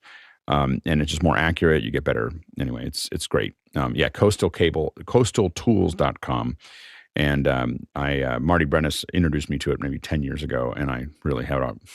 And I have to admit, I just barely know how to use the manual one, because I always, I won't really dive into doing a lot of SDI cables without the machine. I admit that I'm a little crippled in that way, that I don't really do it any other way. So next question. Brett Bailu, Appleton, Wisconsin. I have a Nanook Pelican-style case with a solid foam block. What are the best tools or techniques for cutting and shaping the foam to snugly fit your gear and avoid a mess? I was thinking heat knife, but I don't want to melt the foam. Go ahead, Courtney. Yeah, the hot wire knife is what a lot of case manufacturers use. These days they're using lasers. If you got some lasers, if you've got a CNC laser, that's a good way to go. But what I used to use all the time is a Black & Decker electric knife for carving turkey. It works really well, oscillating knife. And if you don't have that, just look in the pantry and see if you just have a bread knife, because a good bread knife is long. It has a very fine serrated edge sometimes, or a very sharp edge, and it'll cut through that foam nicely. So that's what I use. I just outline it with a Sharpie and then use the bread knife or the Black & Decker to carve out those pieces. Good, Bill. So 3 stages for me. The first is the toothpick stage. Put the equipment down, use toothpicks to define the outline in it, particularly if you're not using foam cubes where you can be more precise about the outline of it. You want to be a little inside that, because it's better to have a piece of equipment go in a little bit firmly rather than flatly. And if I don't have anything else, a pack of single-edged razor blades and then an X-Acto knife set that gives you a variety of tools. You can do this successfully, very carefully, with that rig. It just take your time. This is not, you can only get one chance. And if you don't get the little carve outs right the first time, you got to buy new foam and start over, and that can be expensive. Have someone do it for you. like I was going to tell you, if you're in a rush, you can do a little pick and pluck and everything else. But there is a website. We covered this a little bit. I don't know if we covered it for the show, but I think we did it after hours, mycasebuilder.com. And it's kind of magical. And it costs you a little bit more money, but there's money/time/whatever. And you can have a case just done that it just is, you got to think through it a little bit longer. So to really make sure you know what you need. They have most things already figured out for you if you have most normal things. And they'll just cut it out and they'll label it and do all the things for you. And it feels great. And especially if anyone is ever going to see it. So, the big thing that, we talk about a little bit is production is a confidence game.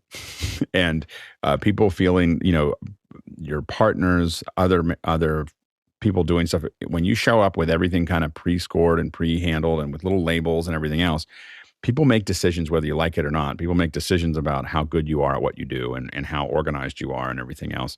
And it's worth, I've picked a lot of pluck cable. It's really hard to say. Hard Yeah, to say. exactly. That'll be my new warm up. But I have, and I would not do it again. Like if I know what I'm going to use in that case over and over and over again. Now, if I'm just adjusting here and there, I would. But if I know what I'm going to do, I would just go to my case builder and just build it. Go ahead, Chris.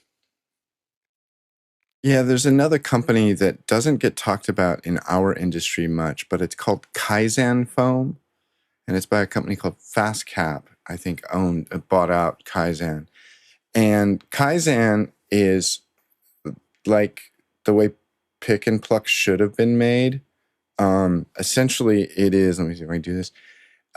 It's many very, very thin layers, so that as you go deeper, you can decide how deep you need to go with your stuff, and it cuts very well. It doesn't have the same properties as, and it's thin enough that you could cut it with a laser printer, with a laser cutter, right? Like you could have if it's less for foam, if it's less than half an inch, you could probably just put it under a laser. You may be able to. I've never seen anybody do that. Usually people just do it with an X-Acto knife. They also sell like a little kit, if you buy some of it, and for some types of cases, they already have presets to drop into a case. I believe they have like a 1510 insert, and they have they make Kaizen inserts for the Milwaukee pack-out systems. So you can say, oh, I have this pack-out, so boop, drop it in, and then you start going. But I've never actually used it, but I've watched fascinated by it, watched many videos of people designing their stuff. How do you spell Kaizen? Kaizen. Kaizen. Excellent. Next question. Craig Kadoke, Toronto, Canada, with F1, Formula One, using more in-helmet cameras, custom-made for Formula One. How hard is it to shade them for the different visor tinting? F1 car cameras as a second hour, perhaps? I know someone who might be able to talk to us about that, but I still don't know if we can talk about it in public. We've had some folks from F1 on after hours talking about it. It just depends on what kind of camera they have there. A lot of those cameras actually shade pretty well. They have, these little lipstick cameras have a fair bit of control over, especially brightness, because that's really the thing that's going to be there, is to open up their exposure and close it. Go ahead, Chris. There's a certain point where the point of view that the camera gives you completely forgives so some of the nuances, like, I think we need to raise the black level bias in the blue channel. It's like, dude, you're inside the dude's helmet. But the reality is a lot of the lipstick cameras, the Marshalls and everything else, do have a fair bit of control in them. So it's actually not out of the question to be able to make some basic exposure. You're not going to be able to match it to a chart through their visor, but you are going to be able to. You could probably get pretty close to it. I haven't really looked at it that much, but we'll get all the drivers' helmets and you line them up in front of your what is it, Chroma Dumont chart? Is that the one you want to talk about? Chart. Yeah, in the land of absurd. We're going to need your helmet for the next 2 hours. Yeah, exactly. Next question. Eric Hertz in Hartford, Connecticut. I just bought and have been testing an AverMedia 2 Plus HDMI to USB converter to bring in the output of an ATEM Mini into OBS on a PC. It seems to work well. Are there any gotchas or better alternatives to this before I recommend it to my customer? I wouldn't consider typically the AverMedia is kind of like the standard one that I would use to go to USB. They're not. It's not so much that it's not good. It's that it doesn't. their stuff in the past just hasn't lasted that long for us. But these all look newer than the ones that I've gotten in the past from them, so it could work fine. These are to. It looks like they're all USB 2, so I don't know what your which ones you're looking at here. And I'd have to look at the exact model. A lot of gamers use them. They seem to. I think that they could be fine. But those aren't the ones that I've used in the past for production. We've had a little bit of trouble with those. So I think that a lot of folks use the BlackMagic products to do that, as well as AJA has the UTAP. Go ahead, Courtney. Yeah, I've been having a problem, and there's been a problem recently with some PCs with the USB output out of the ATEM doing something to the USB bus, and it shows up as a timing glitch about halfway down the frame, about every 15 minutes. It's a buffer issue. It's a driver issue. They'll probably get it nailed down, but you might run into that if you're going into OBS, and it's probably has to do with the USB bus getting overflowed. Interesting. Yeah, well, this is actually going from, I guess, the HDMI from the ATEM Mini into OBS on a PC. So it's using the HDMI output. So it may not be the same problem that you'd have with the ATEM, right? Right, but it's coming in over the USB bus as USB 2 stream, and it has to do with the USB processing of that video USB over USB. You mean the AverMedia might have that problem? Yeah, anything that comes in as a webcam over USB 2 might have that problem. Next question. Noah Sargent, Fullerton, California, in here on the panel today. For custom molded in-ear monitors, how often do you refresh or get new ones? I've had mine for 5+ years, and I'm noticing the fit is not as comfortable. Well, I think we change over time. I think that's part of the challenge where our bodies are slowly moving around. 5 years is probably a long time. Go ahead, Courtney. Yeah, one mystery of life is that as you get older, your ears continue to grow when the rest of your body stops growing at a certain point, and your ears keep getting bigger. So you may have to recast them and get new ones about every 10 years or so. Yeah, I gave up on them, to be honest. I just felt like I never really got a fit that I liked. I've had a couple molds, and I just found that I have ones that fit my ears really tightly. And I just didn't need them. Maybe I would if I use them as a musician or something like that. But I had a couple of them done, and I just found the plastic to be a little hard and never quite fit perfectly, which made them uncomfortable. So yeah. Next question. Brett Below, Appleton, Wisconsin. What's the brand of swinging arm that Alex uses for his Wacom tablet? Would this arm likely support a Cintiq 16 with a normal downward pressure when drawing? Yeah, I've had it do that. The 16. I think that it's the mount that's a little bit. It's not so much the arm itself. The arm is a Hawanu arm. It's made typically for monitors, and so what I did is I took there's a every time I do this I spill my tea. Move my tea over. I literally, every time I talk about this arm, I spill my tea. So I'm just moving all my tea to a safe place so I don't have to do that. At least I'm not falling into the hole again. Expect a daily question about your monitor arm now. Yeah, exactly. Dang it. So what I have here is the couple things here. What I did here is I actually attached this Stream Deck is actually attached to the Wacom tablet, so I can change my colors and stuff like that with the Stream Deck there. So that's there. And then this part of the arm is a Vivo. It's the Hawanu arm. These are about $80. They're two arms and they attach to your table. And then this is a Vivo mount. That's a Visa mount. So this part here is a Visa mount.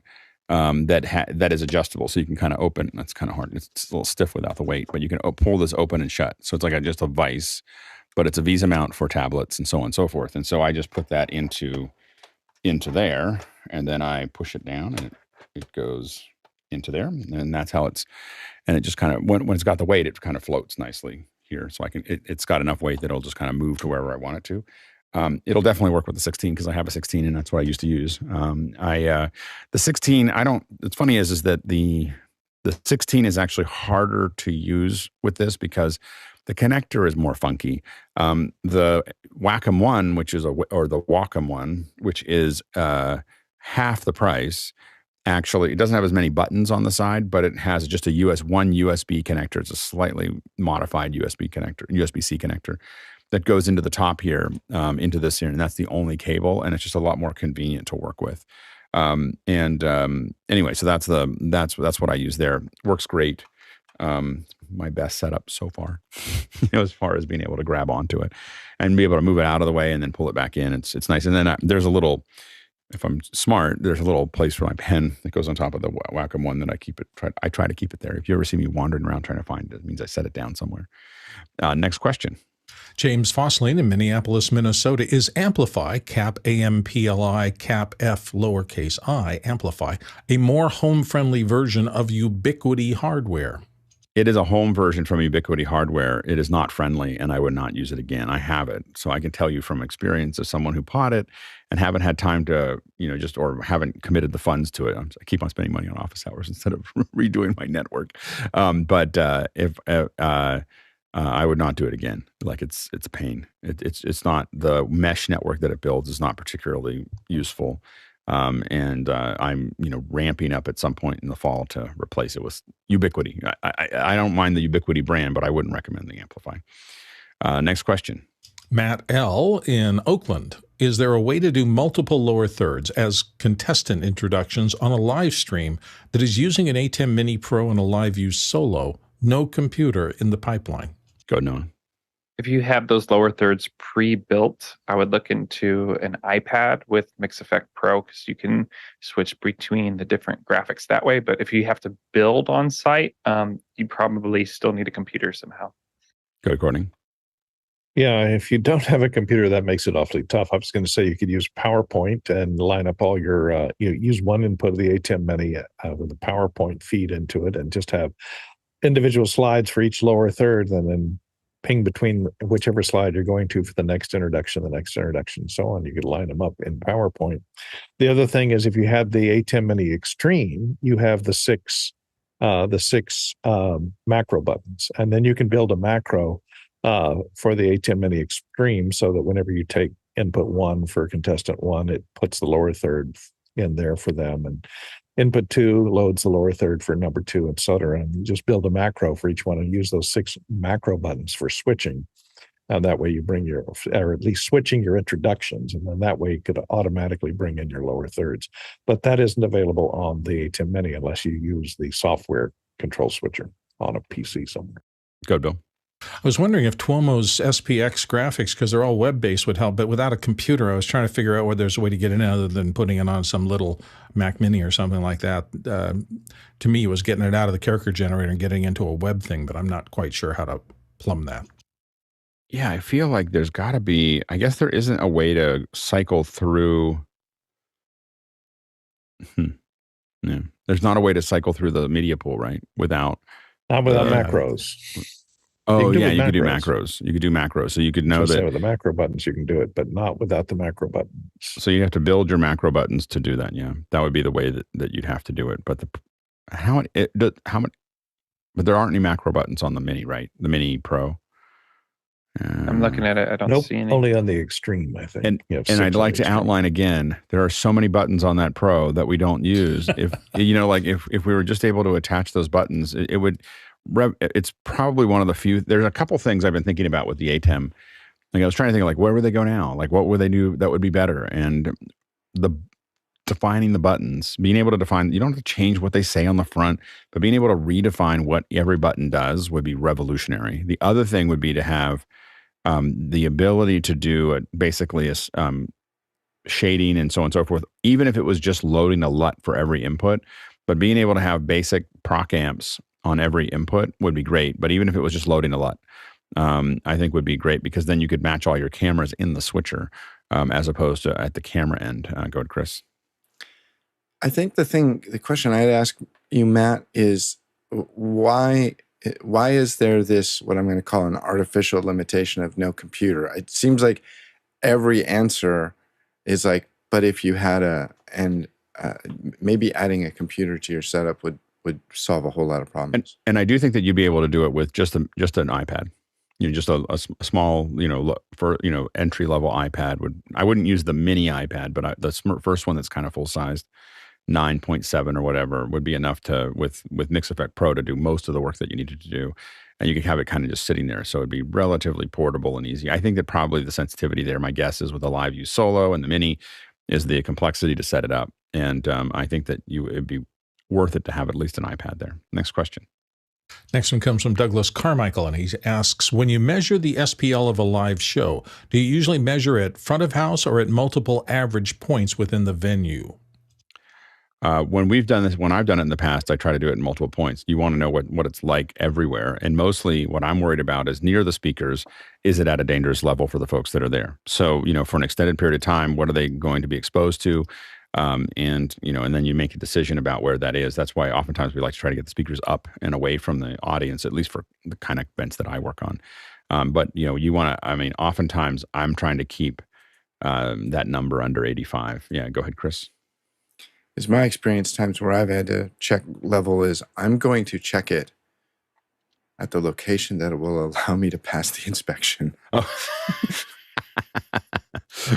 Well, yeah, I think I'll take a picture of it.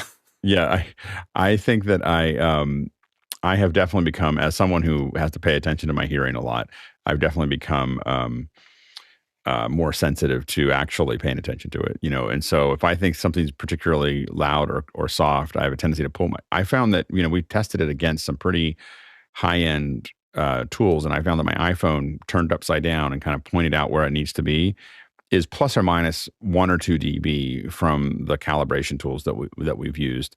I was kind of amazed by that it was as accurate as it is, and it's a pretty easy way to just kind of go up like this. I wouldn't, if you're just looking for what's happening there. And again, it's mostly that I feel I find it uncomfortable. A lot of different things uncomfortable at about 85. So it's less of a can I get away with it? It's more like, am I going to be comfortable listening to this for a while? And so I've noticed that I used to, I don't know, I think I used to have thicker skin, but I don't like it consistently over 85 now. Next question. Next one comes from Paul Wallace in Austin, Texas. What impact will the $699 Lenovo Legion Go with Windows 11, an 8.8-inch QHD Plus screen, and an AMD Ryzen Z1 Extreme chip and detachable controllers available in October have on the laptop market? Go ahead, Courtney. Probably very little. This thing is really designed as a gaming machine because it has these, it's a mini PC with detachable controllers on the side for gaming. And that's really what it's designed for. And that's really its main application. It doesn't come with a QWERTY keyboard or mouse. You'd have to add those, I think, on your own if you're going to use it as a laptop PC. But it's really designed for portable gaming. So it opens up the whole world of streaming gaming and PC type gaming. Since it's running Windows 11, it'll run any PC game. And so it looks pretty powerful, but I don't know what the battery life is on it. Next question. Mitchell Hill, Wilmington, Delaware. Amazon's Project Kuiper, Kuiper, Kuiper, is an initiative to increase global broadband access through a constellation of 3,236 satellites in low Earth orbit. How do you think it will compete with Elon's Starlink? Go ahead, Noah. Simple answer is it probably won't. I'll try to get into this quickly, but basically, Blue Origin doesn't have a readily maintenance, regular launching system yet. So for Amazon to launch these satellites into space, they'll have to probably use SpaceX Falcon 9 or their system, which means they're probably paying more to launch those satellites into space. Currently, there's about 5,000 Starlinks in orbit, and there's 0 of these Project Kuiper satellites in orbit. So SpaceX is also launching about 20 of the satellites into space every month, right? So there's probably some sort of backlog or waiting list to do that. But even for them to get those satellites into orbit, like the 3,000, it's probably going to take them years to get there, and they don't have a proven system to do that yet. Good, Chris. I believe it's the Kuiper belt, right? Yeah, I think, and Elon's goal is I just read this last night, is to have like 42,000 satellites. And I have a question for somebody who might know. My sister-in-law said that, oh, wow, did you see it?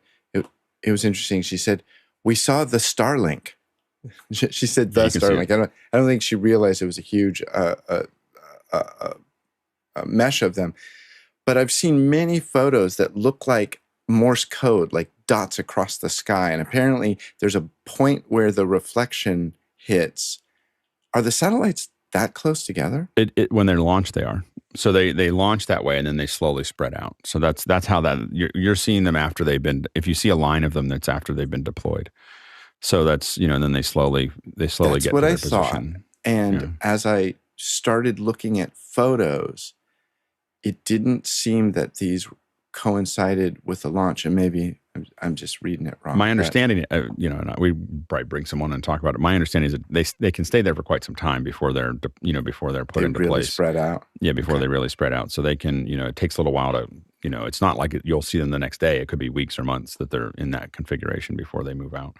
So I don't think it necessarily directly coincides, but it's an astonishing project when you think about it. Yeah, I have one. I gave it to my parents because they need it more than I do. so anyway, and in my location, I couldn't see enough of the sky to make it work, and in their location, they can. And so it's revolutionized. I mean, it's 100 times faster than what they had before. So, and you have to see the northern sky, you have to see a lot of the sky, a big chunk of the sky. You have to see like 80-90% of the sky. Trees that affected you? Yeah, for me, I'm on a hill and trees, and I just don't have a place I have a place that's way down below me that potentially could work, but that's pretty far away from my house. And so I just decided it wasn't sustainable to do that. And so, do you think it's getting better as they keep deploying more satellites? Yeah, that's the whole thing, is that as more and more satellites go up, you'll need less and less of the sky to stay stable. But even my parents, it drops like 40 seconds every hour. There's just a time when there's no bandwidth. And so, and I had that about every 20, 30 minutes. And I was like, well, I can't do what I want to do with it, which is have it as a backup streamer because of that. And so that's been the challenge there. So I think that it's good. The hard part is that good enough can oftentimes blunt the ability to get what we really need, which is for us to be really, I'm having a bunch of conversations with this with other people. Mark and I were talking about it yesterday, and I was talking to one of my friends who has an ISP for rural U.S. And small towns. There is an incredible opportunity right now to be growing and to have people moving into it. There's people who are moving out of the big cities and looking for places. And one of the big thing that stops them is good internet. And the problem is that, and it's not just that, it affects how kids learn. It affects how systems run. It affects, again, people's employability somewhere else. And, the 10 megs a second, what they call broadband, the government is calling broadband 25 down and 3 up is not appropriate. It's an insult to even say that that's going to be enough. And so the issue is that what we really should be talking about is glass to the house, and the problem is that Starlink makes that harder because people will say, oh, it's good enough. I get some better bandwidth, but glass to the house means that when we need 1 gig, we have it. When we need 10 gigs, we have it. When we need 40 gigs, we have it. We can keep growing what goes to the house based on what's necessary. And it's, and I think that we need to think about it as a utility. And I don't say that lightly. I'm not a big, hey, let's turn everything into a utility kind of person. But, our telecommunications companies have failed us to make money, and if they were doing great, like Apple does great, and I'm like, just let them do their thing. But telecommunications companies have ruined what we're doing, and they need, and they've ceded their right to keep on doing what they're doing, in my opinion. Next question. John Fisher in Oklahoma City, Oklahoma. Best Buy charges $30 to recycle an LCD TV. What do you do with unusable or broken gear? Go, Bill. I've been lucky. I've lived in municipalities that always takes care of it. Now, Arizona was surprisingly good at this. I wasn't expecting them to be, but they did it like twice a year. They would come through and you could take any of that stuff, throw it in your car, take it to a central recycling thing. And the city, I think in these cases, Phoenix in that case, or Scottsdale, would take care of it. California is way better. At least every 2 months, there's a recycling drop-off point. Usually it's at the post office or a municipal building of some kind, and they take care of that. So I think it depends on where you live. It really feels good because there's so much e-waste out there. To get it into a responsible organization that can deal with it properly just always has made me feel good. So I've been lucky in 2 places. The municipal people have done a good job on it. Good, Courtney.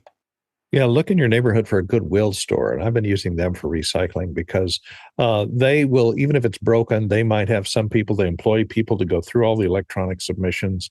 And if they work, they try and get them working again and put them back for sale again and put them back into the market. If they don't work, they have a responsible e-waste recycling that does a green recycling, and they're cognizant of discarded electronics. So they accept non-working electronics as well as working electronics. So check for Goodwill. Yeah, and in California, you actually pay for it up front. So there's a tax that you pay when you buy everything that you buy, and so there are e-waste services and e-waste, and they're making money on that. What you paid in, they get paid to manage it on the way out. So what California does, they spun it forward. So you can find e-waste in California. In other areas, you may have to pay for it. But there are a lot of e-waste folks that will take care of that. But in California, you pay every time you buy something with electronics in it to get rid of it. Next question. Douglas Carmichael's up next. Would there be any compression limiters in a desktop form factor similar to this unit? And he's got a Doctron unit listed there. Go ahead, Bill. Yeah, there probably are. I will tell you 90% of the compression and limiting that I see happening now is virtual because most of the decent desktop units allow you to buy scads of compressors and limiters that are run on DSPs on your desktop. So I think the market is getting tighter and tighter. Plus, there's the circumstance that if you compress and limit in real life on the input side, you can't get rid of it. Why most of us now are trying to record clean and then apply compression or limiting afterwards, because if we get it wrong, we can take it off and redo it better. But I'm sure you can find them if you look for them. Just be very careful and try to be gentle with your use of them, because once it's in there, you can't get it out. Next question. Next question comes from Ronnie Hofsoy in Tromsø, Norway. What would the viewers of Office Hours want us to take a closer look at while roaming the floors of the IBC booths in Amsterdam next weekend? I think that one thing that I'm really interested in is what Blackmagic might release. I think that IBC oftentimes, unlike other things, other places, IBC oftentimes tends to be a place they do release new products, and so I would check out IBC and see what Blackmagic's going to release. Also, there's a lot of things that are very specific. There's companies that don't go to NAB that go to IBC, and I think that it's really fun to see what those look like. A lot of them are some of the smaller booths. There's some really cool. There is a Czechoslovakian, not Czechoslovakian. I want to say Czech, but it's not. Czech Republic. That they have a Dante-based comm system that's pretty cool. That you never see in the United States, and then there is also there's lots of little mic covers and all kinds of other things, but 10 to 20 foot booths are the kind of companies that don't go to both, and so I would highly recommend checking those out. Next question. Next question comes to us from Darren Sorello in Dallas, Texas. I'm wondering if any of the Mac users on the panel are running antivirus software, and if so, what do you recommend? Not really. Yeah, go ahead, Bill. Yeah, I was going to say exactly the same thing. Not really. I haven't looked at it in years. There are some out there, and I'm not saying that Mac is in an entirely virus-free program, but I will say also that Apple has an extremely robust, when they identify that there's something that affects the Mac operating system, they tend to jump on it super fast, and they send patches out to mean that it will not get into your system and do that. So because of that, I haven't had external virus software on any of my machines in the last 15 years. I haven't had a problem. Next question. Graham Cardwell in Belfast, Northern Ireland. I've moved my home office to a different room, which has nothing but hard walls and furniture. For acoustic treatment, the polyester panel looks smarter than foam, but is there a significant difference in performance? Go ahead, Noah. So when it comes to thinness, or you're talking about smaller material, you're working against physics here. And so one of the underlining principles we got to think about is like sound absorption. So the larger the frequency, the lower the pitch of that frequency, right? The bigger the sound wave is, and it's harder for thinner materials to absorb that. So those things that the polyester kits and the thin foam that you see on Amazon, it's not going to be able to absorb very low frequencies. If you're doing human speech, I would still recommend at least like a 2-inch thick material to really absorb stuff. I would treat your room with carpet and fill it, like you said, with furniture. Obviously, couches and clothing helps to absorb sounds and bounce and that kind of stuff. But you have your primary reflection. So from your source, from your mouth, you're hitting the wall that's directly in front of you, right? That first reflection, you want to set as your primary. But basically, the name of the game is physics. At the end of the day, you're trying to absorb that extra noise that's created off of those bounces. Next question. Next question comes from me in San Diego, and it's really kind of as much a comment as it is anything. When it comes to content creators, there were few who matched Jimmy Buffett, who just passed away. Just a note of appreciation for a performer who always felt more like a friend. And I just wanted to note for a moment, this guy became a billionaire by doing it himself, from a troubadour-style individual performer all the way to owning multiple lines, writing novels. He just had an extraordinary career. We've lost. I'm not going to sit here and say one of the greatest artists of all time, but I think in terms of an effective communicator, defining an audience and serving it well through decades, I don't think there are a few people who did it better than Jimmy did. Go ahead, Courtney. Yeah, a lot of people didn't realize that he was a writer. He wrote several novels. He's written screenplays. He was also a pilot and also a sailor, as most of his songs depict. And he never took himself too seriously, which was a great thing about Jimmy Buffett. I think I had a friend who was one of his backup singers with him for like 30 years. So he was very dedicated to his band. And quite an entrepreneur, good songwriter too. Always wrote stories that were interesting in his songs. There were ballads with that told a story, and I really liked that about his music. Yeah, he just seemed to have a really good time. I remember I read something over the weekend where he said, I guess he wrote for a Rolling Stone magazine when he was first getting started, and he said that was the last adult job I had. After that, it was just him just having a good time. I was like, well done, well played. He wrote a line in one of his signs, my occupational hazard being my occupation's just not around. That's always resonated with me. I'm interested in so many things that getting a job in one just didn't seem like the right thing to do. I was, he was playing in Denver, I don't know, 30 years ago or something like that. And it was at I can't remember what the amphitheater is, but it's like a big open amphitheater. And by then I had worked in the music industry for a long time. We were catering kind of the VIP area, but I just understood how to get in and out of things, after working in radio. And so I just took a couple of us, we just walked in and I just showed them like how to look like you know what you're doing. And we just walked into the open, the general admission area and sat on the lawn. And it was just such an amazing party. Like it was just so much fun. Like it was just, everyone was having a good time. It was little stinky and everyone was having a lot of skunk, but everyone was having a grand old time and just it's one of my most enjoyable. I know the songs that we all know. I don't know all the songs. I just know the major ones. So it wasn't like I knew all the songs, but it was just such a relaxing Saturday afternoon. Like it was just so like you're just playing great music and everyone's in a good mood and everyone's just having a good time, and it wasn't particularly intense, and it was just he really did that well. Next question. Douglas Carmichael's up next. KDDI in Japan offers 10 gigabit symmetrical fiber. I have a different one on my. Yeah, I'm sorry. Eduardo Augustine, Panama, Pennsylvania, Panama, the country. How is the Stream Deck attached to the Wacom tablet? Sorry about that. Yeah, no, yeah, I only know because I set up for so this little plate, here. These are, and they are. It's very high tech here. This is the flat. The very expensive, $17. The flat straight brace brackets. They're just random brackets. I just did bracket or brace or something like that.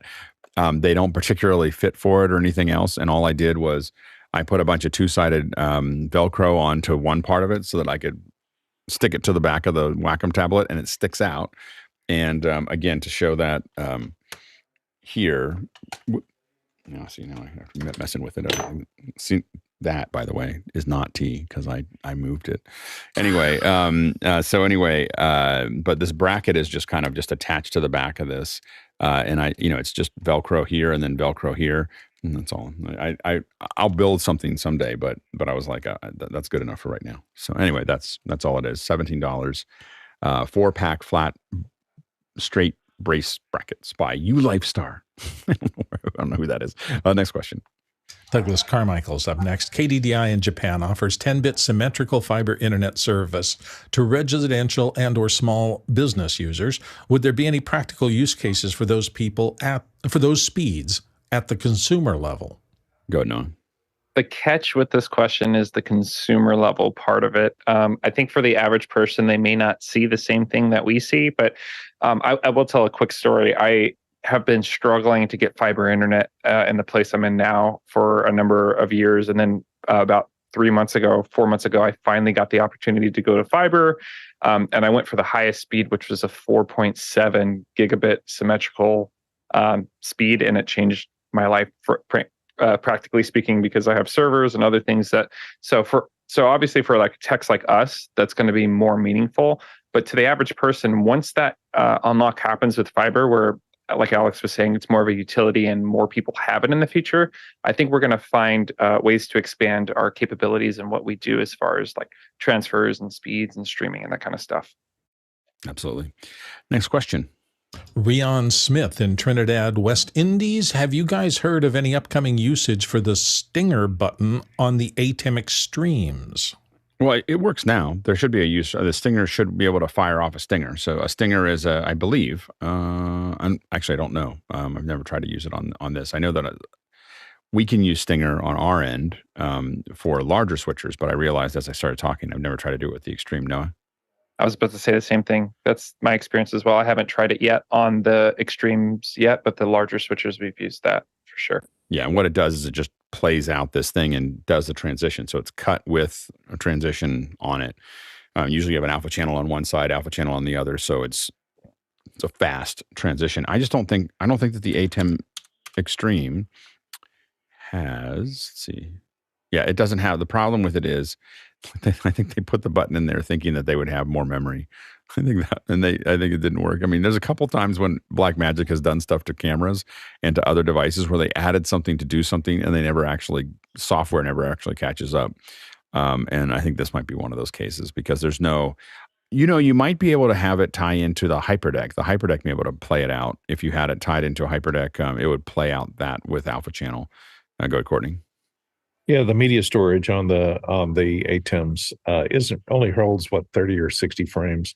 So you can have one stinger that goes between everything. So if you have a stinger designed, that's only about 20 or 30 frames, right, to do a transition between live and replay, for example, you could use something like that the NFL uses all the time.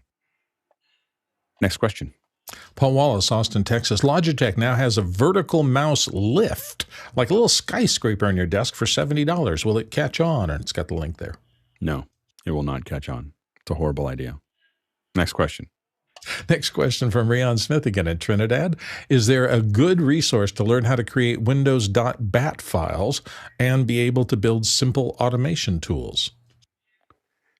Go ahead, Courtney. Well, in the command line of, BAT files are basically running command line scripts. And for their basic DOS scripts, if you go to open up a command window, just type command and click on the command button, and it'll open up a little window.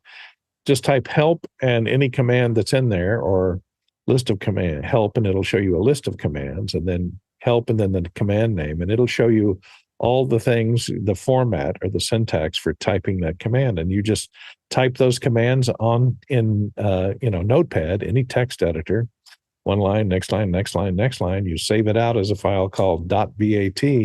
And every time you double click on that BAT file, it will execute all of those commands in that batch file. And I'm sure you can find some tutorials online somewhere on creating batch files that are handy for copying or moving things or sorting or deleting a lot of stuff in batches. That's great for doing batch work. Next question. Next question comes from Douglas Carmichael. With the form factor of ATEM Mini, could you easily build an integrated system similar to this one? And I think he's got a link there to an all-in-one with both the ATEM, the monitors, and the audio all in one case. Go ahead, Noah. Of course you can, yeah. So that's what a lot of our flight kits are, some sort of like mini version with all those components. The link that you provided does have a pretty cool picture and a pretty cool build of what they have. But I had a show that I was on, a traveling show, and we had a TriCaster that went down. It stopped working. And so in a pinch, we had a 17-inch monitor from Atmos, and we were able to switch the show and keep the show running with a built-in, compact form like that. That was our backup, and it saved us on one event. So yeah, it's possible, definitely possible. We built a lot of those. I probably wouldn't. That's probably not at a fit and finish of something that I would use in public. so anyway, it feels a little cobbled together at a couple different levels. So the cables, just sticking the cables going into it, I think that they're running straight into it. You want to have convenience panels for that. So that the cables, that it's all nice and tidy. I probably do a pass with black spray paint as well, just to kind of not have it feel like it's put together with particle board. It might be, but you don't want to have it look that way. One of the things that makes these things really easy to make, by the way, is a ShopBot. We have some folks that we work with have ShopBots, and it's basically a giant router for 4 to 8 foot sheets. You just set it down. You can just design what you want. It just cuts it all out. And they build all their cases that way, and you could build something like this really effectively with it.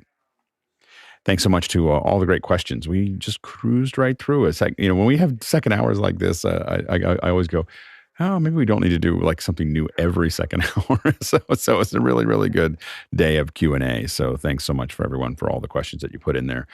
Thanks to the panelists coming in on a Labor Day for, I think just about everybody here was coming in from the U.S. So thank you so much for being part of this. We can't do this without you.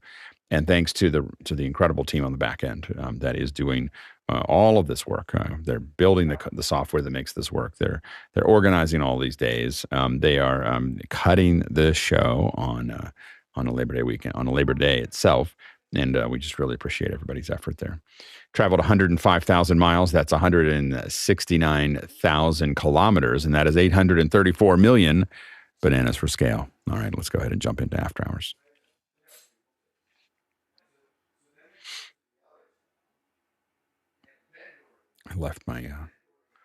We left our Amazon account on now. I got chaos. We got a huge bill. I got a huge bill. Oh no. So suddenly I got to move my accounts around today. I was like, yeah. How can I order some stuff on your Amazon account? No. Yeah, exactly. I need someone to order. AWS. No, my AWS account got. Yeah. Yeah, it got opened up. No, it's what was normally $20 was $600. He used to make the sound of a penny dropping into something every half a second. Yeah, exactly. That's what I was like. I always think Douglas is always too worried about that, and then it happens, and you're like, oh, he's right. Got to be careful with that. So an hourly cha-ching.